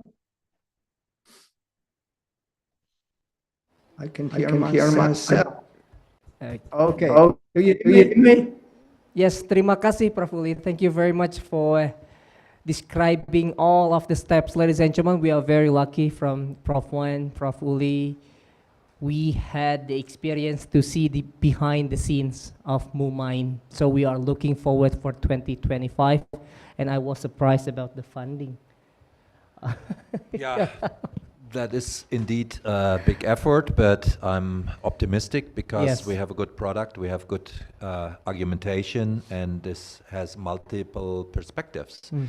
Not only in education, but also in preserving specific things. I hadn't talked about the recent thing we are working with, but it's kind of a secret at the moment. And so I can't speak about it, but it is really also methodology how to preserve artifacts from pollution, from destruction, because of lack of maintenance or Yeah. whatsoever. Even if it's not physical anymore, but you can get a very good simulation and immersive feeling of how it feels and looks like. And Uli has explained it.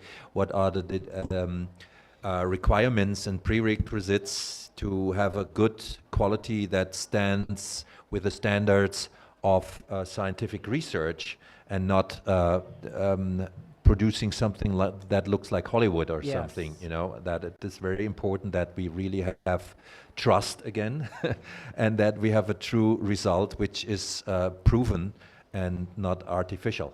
Yeah. So we hope all the very best from for Prof. Uli, from Prof. Eku, so all the best and mohon doanya, pray for the successful of MUMIND, inshallah. So once again, they deserve a big round of applause, ladies and gentlemen. Terima kasih. Ya.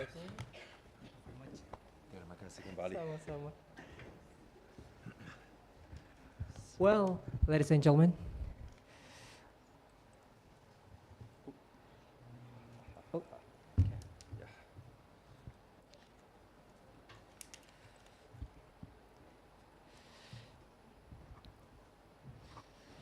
all right, ladies and gentlemen, are you still here? Sampurasun.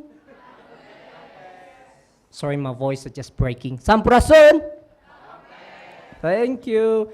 So, ladies and gentlemen, our final panelist for today is my fellow, we have the same alma mater, Professor Madya, Dr. Zainuddin Ibrahim from UITM Malaysia. Let me introduce him, a brief introduction of Dr. Zainuddin Ibrahim. So, Associate Professor Dr. Zainuddin Ibrahim is a distinguished academic and professional in the field of graphic design and digital media. So it's still in line with all of the speakers this afternoon. Currently serving at the College of Creative Arts, UITM Puncak Alam, Associate Professor Dr. Zainuddin has an extensive background in both education and industry, including roles as head HOD or head of department and postgraduate coordinators. He holds a PhD in curriculum and instructional technology from the University of Malaya. And he has been actively involved in numerous professional and academic initiatives, such as being an Adobe campus leader and an adjunct professor at Management Science University and other institutions. So particularly now is active in education and professional practice. His research interests include e-learning, visual communication, and the development of educational models for the deaf and hard hearing students. So it's related to Professor Suzuki. Dr. Ibrahim will be presenting Revolutionizing Visual Communication Design, Education, Student Journey in the Metaverse. So ladies and gentlemen, please give a really big Bandung welcome for Associate Professor Dr. Zainuddin Ibrahim.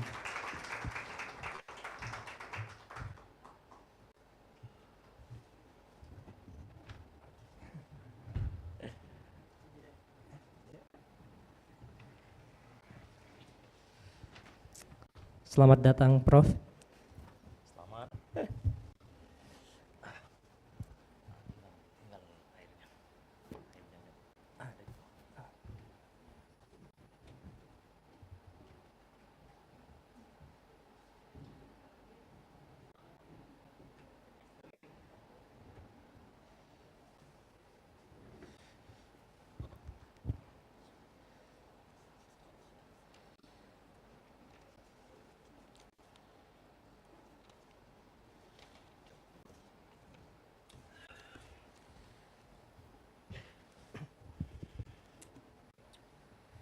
Yes, Professor Jainuddin, the floor is yours. Thank you. Bismillahirrahmanirrahim. Alhamdulillahi Rabbil Alamin. Salatu wassalamu ala ashrafil anbiya wal mursalin. Wa ala alihi wa sahbihi ajma'in. Rabbi shrah li sadri wa yassir li amri wahlul 'uqdatan min lisani yafqahu qawli. Apa kabar? Letih. Saya juga sleepy tadi, kata ketengantuk. Suaranya pun enggak berapa dengar kan? Apa kabar? Ya sebab sudah agak lewat kan petang kan. Jadi semua pun agak letih. Gerak-gerakkan ibu jari kaki ya supaya tidak ngantuk. Maklum ini adalah presentation yang terakhir insyaallah. I try my best to make it short. And of course, my slide just about 14 slides only. So hopefully we can finish about 10 to 20 minutes. Okay. The topic that I want to share with you about is revolutionizing visual communication design education student journey in the metaverse. I like to thank all the speakers with the very interactive input. For some reason, it's about art and design related with my as well. So that's why, according to the education perspective, I think it's quite big challenge when we want to include all the technologies in order to empower art and design discipline. So basically, I just want to share with you my experience in order to use the metaverse as well. Same goes to our Prof. Iku and Prof. Uli, because the importance of the metaverse nowadays is quite challenging and demanding. So that's why we need to empower that technology as well in our education. So next please. So for some reason, I think everyone agree when we got to about education, we are talking about sustainable development goal. So in Malaysia, we are talking about how to sustain the education. So this is the big challenge in Malaysia because everyone are looking for a content creator instead, become and graduate, because nobody want to further study if they are more looking to fast income generation because they think TikToker is more powerful compared to the degree, diploma, masters or PhD. So we have big difficulty as well to empower and to enhance and to urge as well our youngest generation. This is important for you, and same goes to our who is our main speaker just now, Pak Miing, the importance of the culture to show how the country is all about.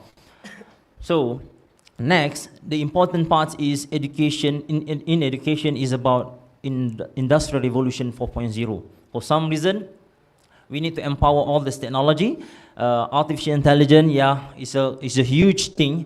Then it's about a pandemic right now. Everyone are talking about artificial intelligence. Then we have different kind of, we call it opinion. Some goes good news, some goes bad news. Some agree with the artificial intelligence, some don't and doesn't agree with the artificial intelligence. But for some reason, we need to empower, we need to embrace the artificial intelligence with education.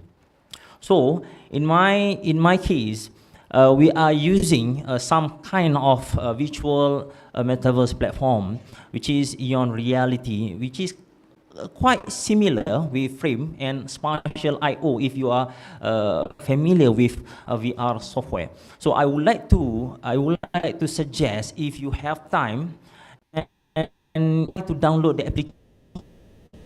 So now you can. So for now, I think you just go to your iPhone. You can download Eon XR, EON XR. Download whether you are using iPhone or you are using Android. You can use Play. It's about according to your internet speed connection, maybe an hour. All right, so next please. So the technology is one thing, but when we go to the education, we need to look into exactly we want to empower this technology. So I would like to share maybe most of the theory Levi-Vygotsky constructive. So by crew, somehow we need to empower some of the theory related in education. So I would like to merge Levi-Vygotsky and Jean Piaget, which is the constructivism theory is important. It's not because of the technology, but somehow how do we interact with the technology and empower the student understanding as well. So in Levi-Vygotsky notion is that the student can have that capability, or they cannot achieve that capability unless something help. Because we are not God, so we need to help. We need to have some help. So by Levi-Vygotsky, the student need to reach ZPD, zone proximal development, whereby something can be achieved if the student have support. So in order to give that opportunity, we are using the technology for some reason to allow the student reach ZPD, zone proximal development. Because at the end of the day, even though you are using technology, but out of 30 students, maybe 20 or maybe 25 or maybe less have that good understanding. Even we are trying our best to come up with good content, good platform, and good technology, but at the end of the day, we need to admit that not everyone is same. Not everyone is the same. So next, please. So this is the overview of Eon XR platform, which is, we can say that more like compared to Frame VR, just mentioned by Prof. EQ. So for some reason, Eon XR is very light version. So you can have your own, like what Prof. Uli mentioned, you can create your own 3D by using LiDAR. You can use your phone, and for some reason the quality may differ compared to the Frame VR. The quality is very fantastic, and then somehow you need to have some tool to empower and polish the context. For instance, you need to use Blender, 3D Max, or Maya, or whatever software, 3D software, to make it more solid and wonderful object. But in Eon XR, they come out with, we call it preset 3D asset. About 2.4 million assets available can be used by the student and by the lecturers, by the docent. So for some reason, you can empower all the assets available, but if you don't have maybe special context, then you need to create your own. So I think we can have a try first. So for me, I just try using Eon XR for these 4 courses: electronic media design application, game user interface, research methodology, and graduate visual seminar, and its work. For some reason, we get feedback from the student. Then I believe that most of the student is satisfied with the result. Okay, next. So about methodology, I don't think so we can focus in, because at the end of the day, you are looking to the process and methods to make things work well. Next. Okay, let's see the video a bit, maybe about 1 minute. Okay, this is the desktop view. If you are download, basically, Eon XR have 3 different platforms. One is the desktop platform, one is the browser platform, and another one is the application platform. So you need to download. Then these 3 platforms have differences experience. So this is the desktop platform. Okay, this is the desktop platform. All right. So about the collaboration. I already asked you to download. I think it's about to test whether it's really satisfy your needs. So I want you to feel, experience lively about how this Eon XR works in your phone. So basically, you can just, you don't have to register. It's about just test and experiment. If you want to create your own content, then you need to register. You have about 30 days a free account to create your own content. But if you want to explore existing content, it's free to use. Okay. Okay, this is how when you try to play around and experience through your mobile devices.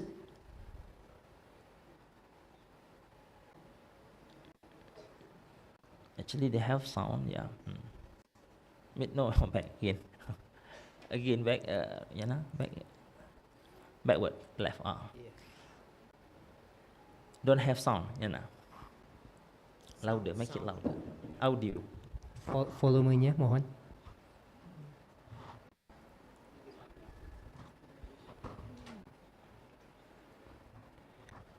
The sound operator, please, at the back.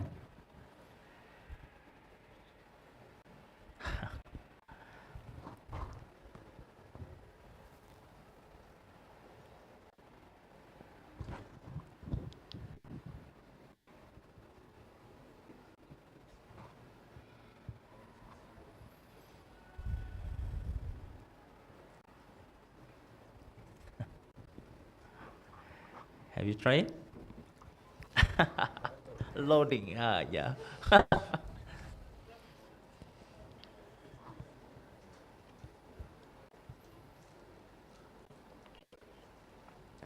Like Prof. Iku mentioned just now, when we talk about technology, the internet connection bandwidth is so important. Okay, we have the sound. So for some reason, that is one of the challenges as well.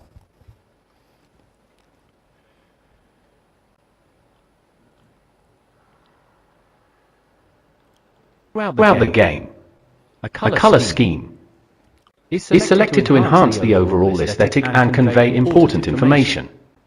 Icons and buttons are designed to be intuitive and easy to interact with. Menus are organized in a logical manner for easy navigation. Feedback is provided to the player to inform them of their actions. Consistency is maintained across all elements to create a cohesive and immersive gaming experience.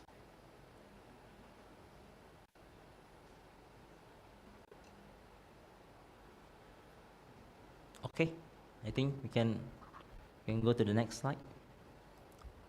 All right, this is the student feedback. Actually, I cannot see because it's too far away, because I just to capture the important student feedback is experience. So the student feedback says that they have satisfied and fully experienced towards the content available in Eon XR platform. And now they know about the importance of technology in order to understand well through the content instead. Then they have fully understand about the content learning experience, knew about learning process, about 3D fonts, and of course we are talking about virtual reality and augmented reality. And the another one is about awesome, the wonderful word is that user-friendly, dynamic, and interactive. Because why? Maybe the only software, the only application that I try to introduce to the student is Eon XR, but definitely they are available others application like Spatial I/O. So for some reason, I'm not using Spatial I/O because Spatial I/O doesn't have the 3D exploration. So Eon XR have two different kind of platform, which is the Metaverse Builder and the Experience. So the Experience based on the 3D. So for those preferring to explore simulation, 3D simulation, so you can use the Eon XR compared to Spatial I/O. Spatial I/O, just like the frame VR mentioned and presented by the Prof. Iku just now. But in Eon XR, they have two versions. One is the Metaverse, and the second one is the Experience on 3D itself. So you can explore. Sometime, for some reason, we cannot have that kind of instant, or we cannot have the tangible object to be explored. So by using Eon XR, we can try to simulate that 3D by using Eon XR software.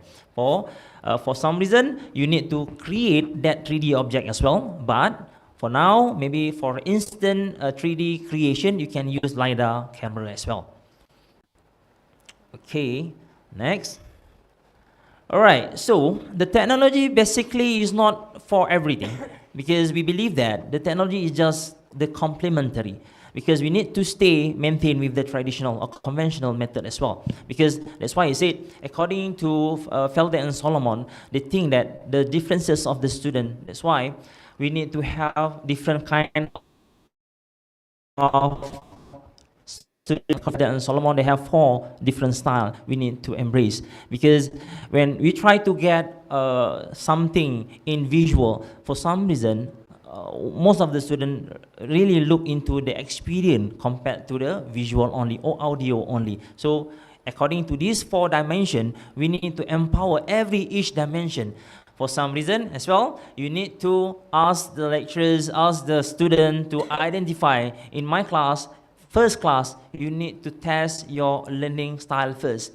According to Felder and Solomon, they already test from children until adults. There are differences. In fact, all the docents have differences. So that's why we need to test our learning style, and so the student have their own preferable learning style. So in order to empower that types of learning delivery, we need to know about your learning style. Then we try to apply each learning style according to your preference. Next. And challenges, of course, we are talking about different devices. Some of the devices, outdated devices, cannot be downloaded. If you notice, you cannot see the icon Eon XR because of your minimum requirement. Your device is not fulfill the minimum requirement. So this is something that we need to change. So I ask the student, if you cannot see the icon available on your device, at the end, you need to go to the toko device. You need to buy the new devices. So that is the something that the student really don't like, because they need to spend to buy some new devices. Next. The conclusion. So overall, the study shows that the metaverse offers students new and immersive learning experience, provide an interactive 3D environment that fosters deepest understanding and engagement, enhancing collaboration and social interaction among peers and instructors. The metaverse also offers hands-on learning opportunities through simulation and virtual labs, enabling students to gain practical experience without the needs for physical materials. By that, I end my session. Wabillahi taufiq wa hidayah. Wassalamualaikum warahmatullahi wabarakatuh. Waalaikumsalam warahmatullahi wabarakatuh. Ladies and gentlemen, we had another innovative initiative in terms of education. So thank you so much, Professor Zainuddin. So we have come to the Q&A session. So I would like to invite Prof. Eku to be back to the stage. And ladies and gentlemen, we would like to open 3 questions. Even if you have questions for Professor Suzuki, Professor Gonzalez, Professor Dixon, now the time. So I would like to invite 3 questions. You may ask in English or in Bahasa Indonesia. Anyone from the floor.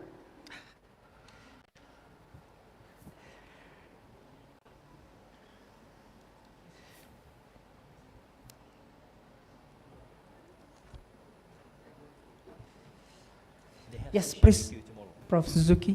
I think if we have enough chair, we could invite all of the speakers. Do we have? I can stand up, actually. Oh, okay.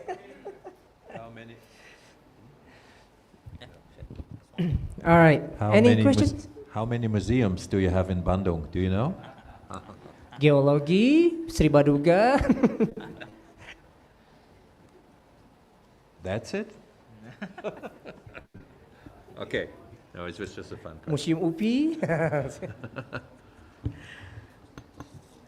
All right. If not, let me ask a question then to Prof. Eku. Prof. Eku, you said that the problem is everything linked to the internet. So you don't, will you have a server to, let's say, keep all of the asset, the documents like or everything linked to the internet for the information within the museum? Well, it depends on which tool you are using. Most companies who provide a software have their own servers, and you download the data only on request. So actually they are not stored on your device. but they have different techniques how to make the download process more smooth. Some just buffer the information, and as soon as you look in the wrong or in another direction, they just forget about it and just load it when it's inside.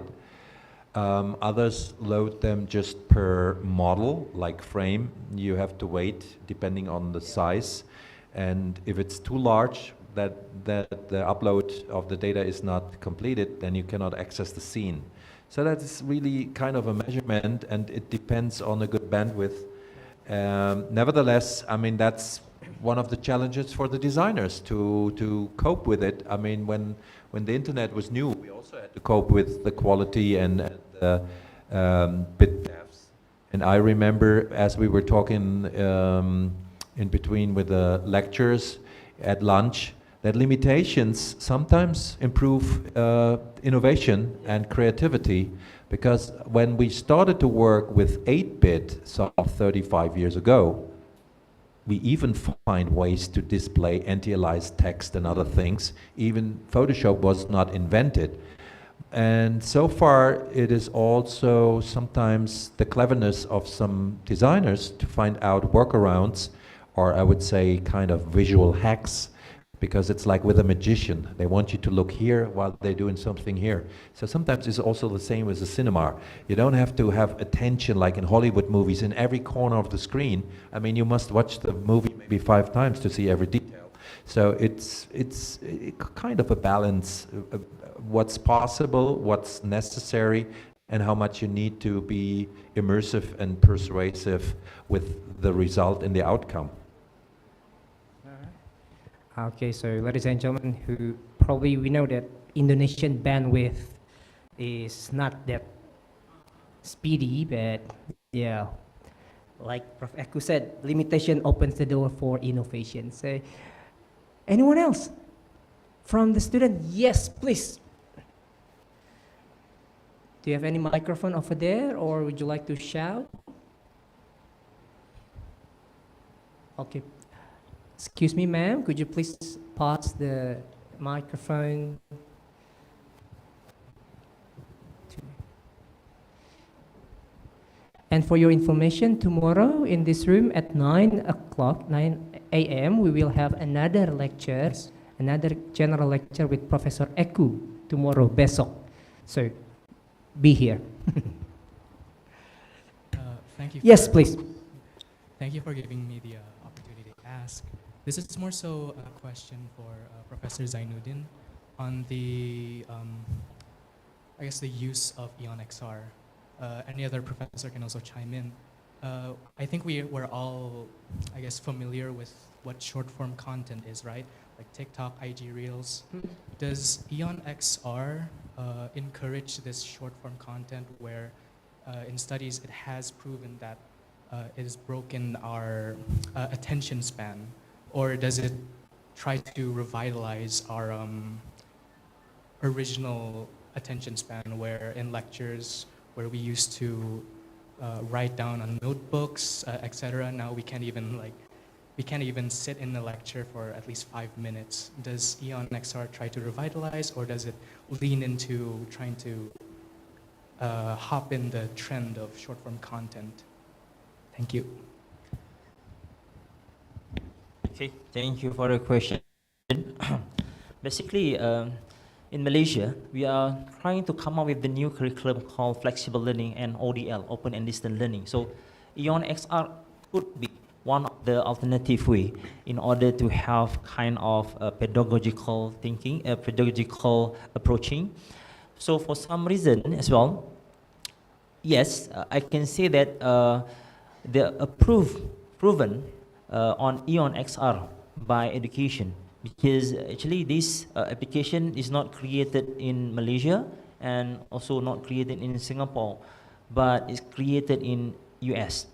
So basically this application is all over the world for some reason, and we believe that by using that application, students have to empower their creativity. And yet, maybe I forgot to tell you, one of the most features available in EonXR, they have marketplace. So in order to generate the income, students who created some of the content available in the Eon XR, you can sell that content as well. So it's part of the income generation for the student instead of creating TikTok content, and as well as you can create content in Eon XR and sell and generate your own income. Thank you. Thank you. All right, thank you. Yes, we still have chance for students who would like to ask more questions. And please don't forget to mention your name.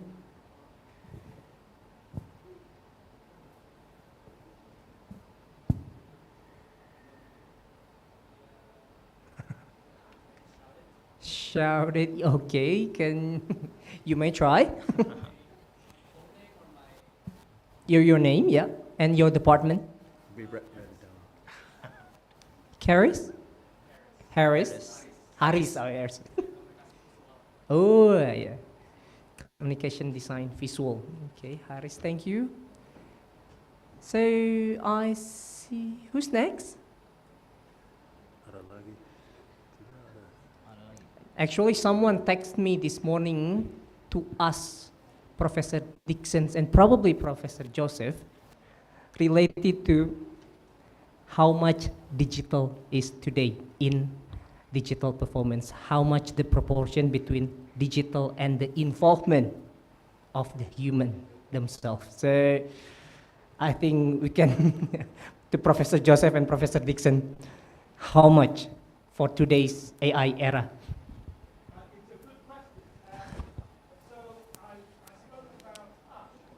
Okay, so I spoke about the book I wrote and the research I did in the 90s, and I talked a lot about the 1990s.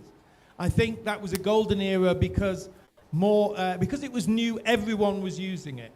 And in my book, I talk about by the year if you think of 1993 as a key year, that's when the World Wide Web came open and the internet was born. The sort of ubiquitous computing was coming in around that time again.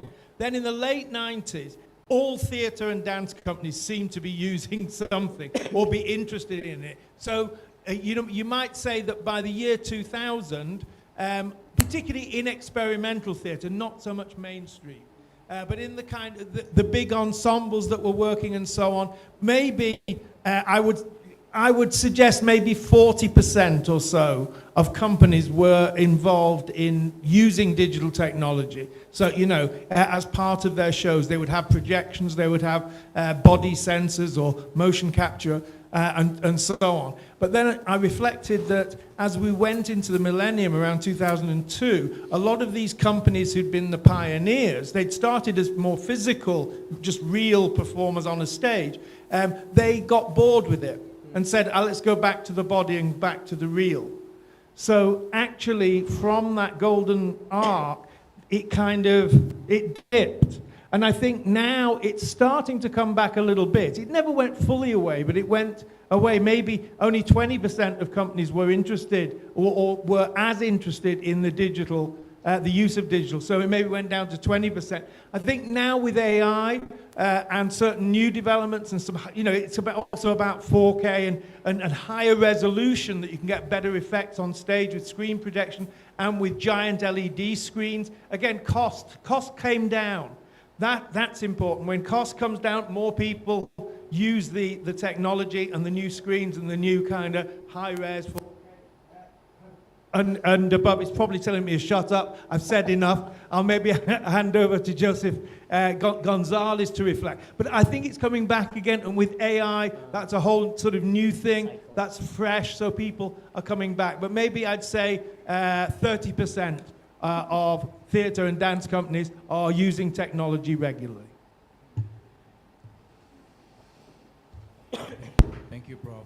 I think it's susah for me to say peratusan dia berapa yang menggunakan technology, but yes, I think the figures could be correct. But I think what I'd like to say more about my experience in Hong Kong is that There's a new venue called East Kowloon Cultural Center, smaller venue compared to the West Kowloon. So the government of Hong Kong membina suatu gedung yang khas untuk menggalakkan persembahan-persembahan yang menggunakan teknologi.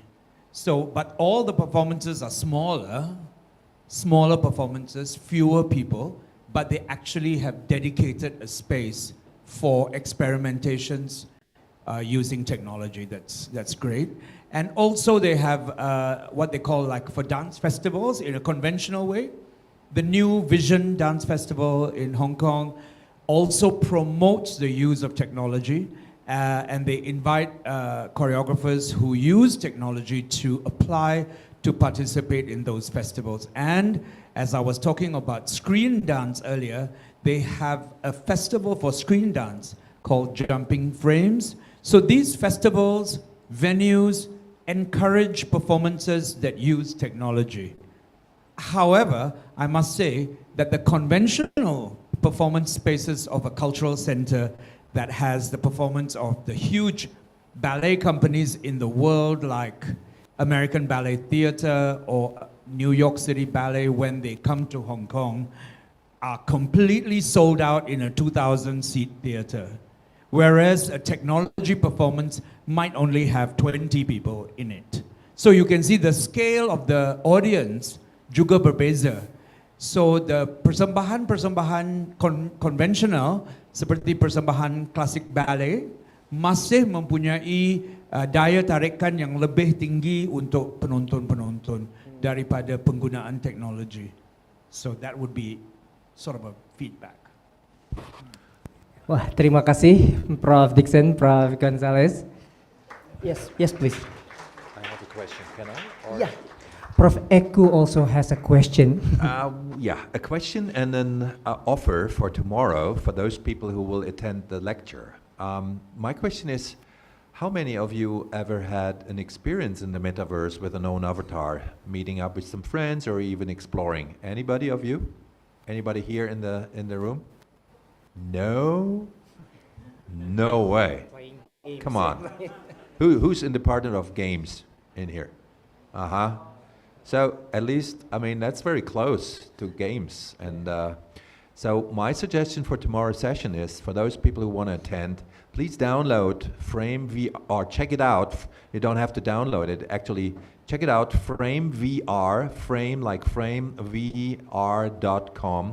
And just spend, let's say, 15 minutes, half an hour, get familiar a little bit, and set up a free account and customize your avatar, because tomorrow I might give you access to our prototype and we can meet up there and have some experience as a group experience, and you see for the learning process what kind of immersive feeling it's when everyone is in there and giggling, and I said, but I have the tools, I can shut you up and I can kick you out, I can gather you. These are the rich environment features that allows also to teach people in the metaverse. I was using the software 2 semesters with my students.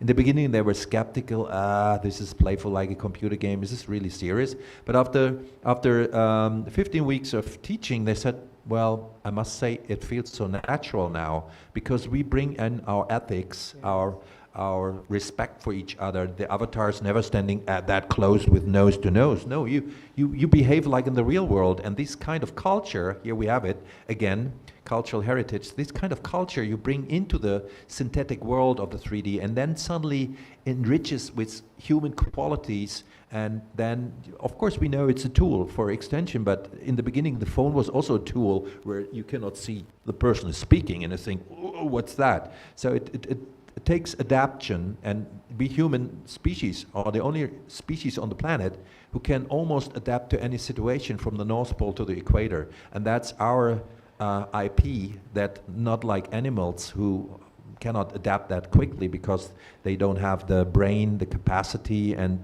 of course it takes willingness. But I think this would be a good experience for tomorrow. So give it a try and see you tomorrow here. And maybe I make a clone of one of the rooms and we can mess around. You can upload something and we see how it works, you know. So welcome. Hopefully see a few of you people tomorrow here. It would be it is a good opportunity for you to learn something new and maybe take it to a next level in your learning research. All right. Thank you. Thank you very much, Prof. Eku. So, yes, congratulations, yeah, Prof, for all of you who will have the first access to the prototype. So please, this is a very good opportunity. So I have one last question. Actually, this is come from the MC and for Suzuki Sensei. So I got it from Miss MC over there, Suzuki Sensei. So the question is, what motivated you to teach music to the deaf, especially with angklung? Why not with samisen or traditional Japanese music? Why is that? That is nice question. The start point for me for special needs is I have a brother, and my brother has disability with cerebral palsy.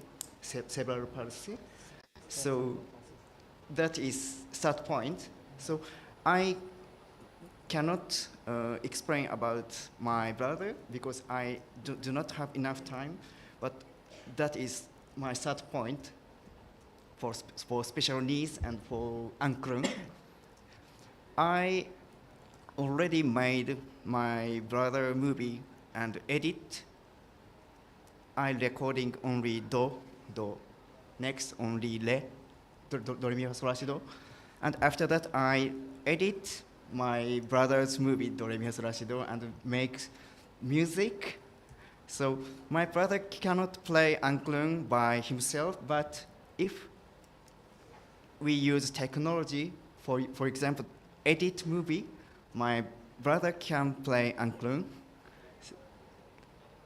So my start point is my brother. Yes. Oh, thank you very much, Suzuki, Prof. Sensei. See, that's how technology interconnected art and the soul between art, technology. So, ladies and gentlemen, as we come to the closing of our conference, Alhamdulillah, I'd like to thank to all of our valuable speakers in the stage, Prof. Dixon, Prof. Gonzalez, thank you so much. And to all of the participants, thank you for your engaging, for your participation.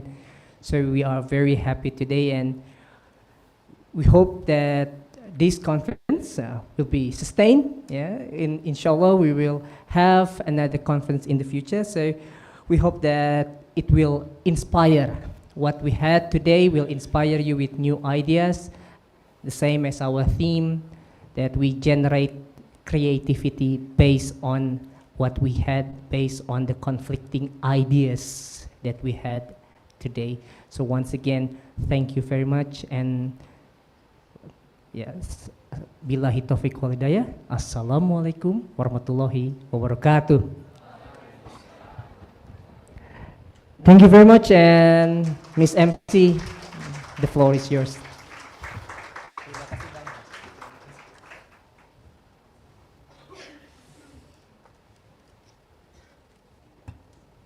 Okay. Ladies and gentlemen, of course, we're gonna say thank you so much for our moderators. And we've done the main session. Thank you very much to the speakers, moderators, and participants who have listened this event from beginning to the end. Hopefully, a lot of knowledge will be going to be applied in everyday life. Alhamdulillah, praise be to our gratitude, because thanks to His grace, we can still come together to learn from these extraordinary speakers. Hopefully, there will be another Icade in the next year. The audience is awaiting its return. May peace be upon all of us. Assalamualaikum warahmatullahi wabarakatuh.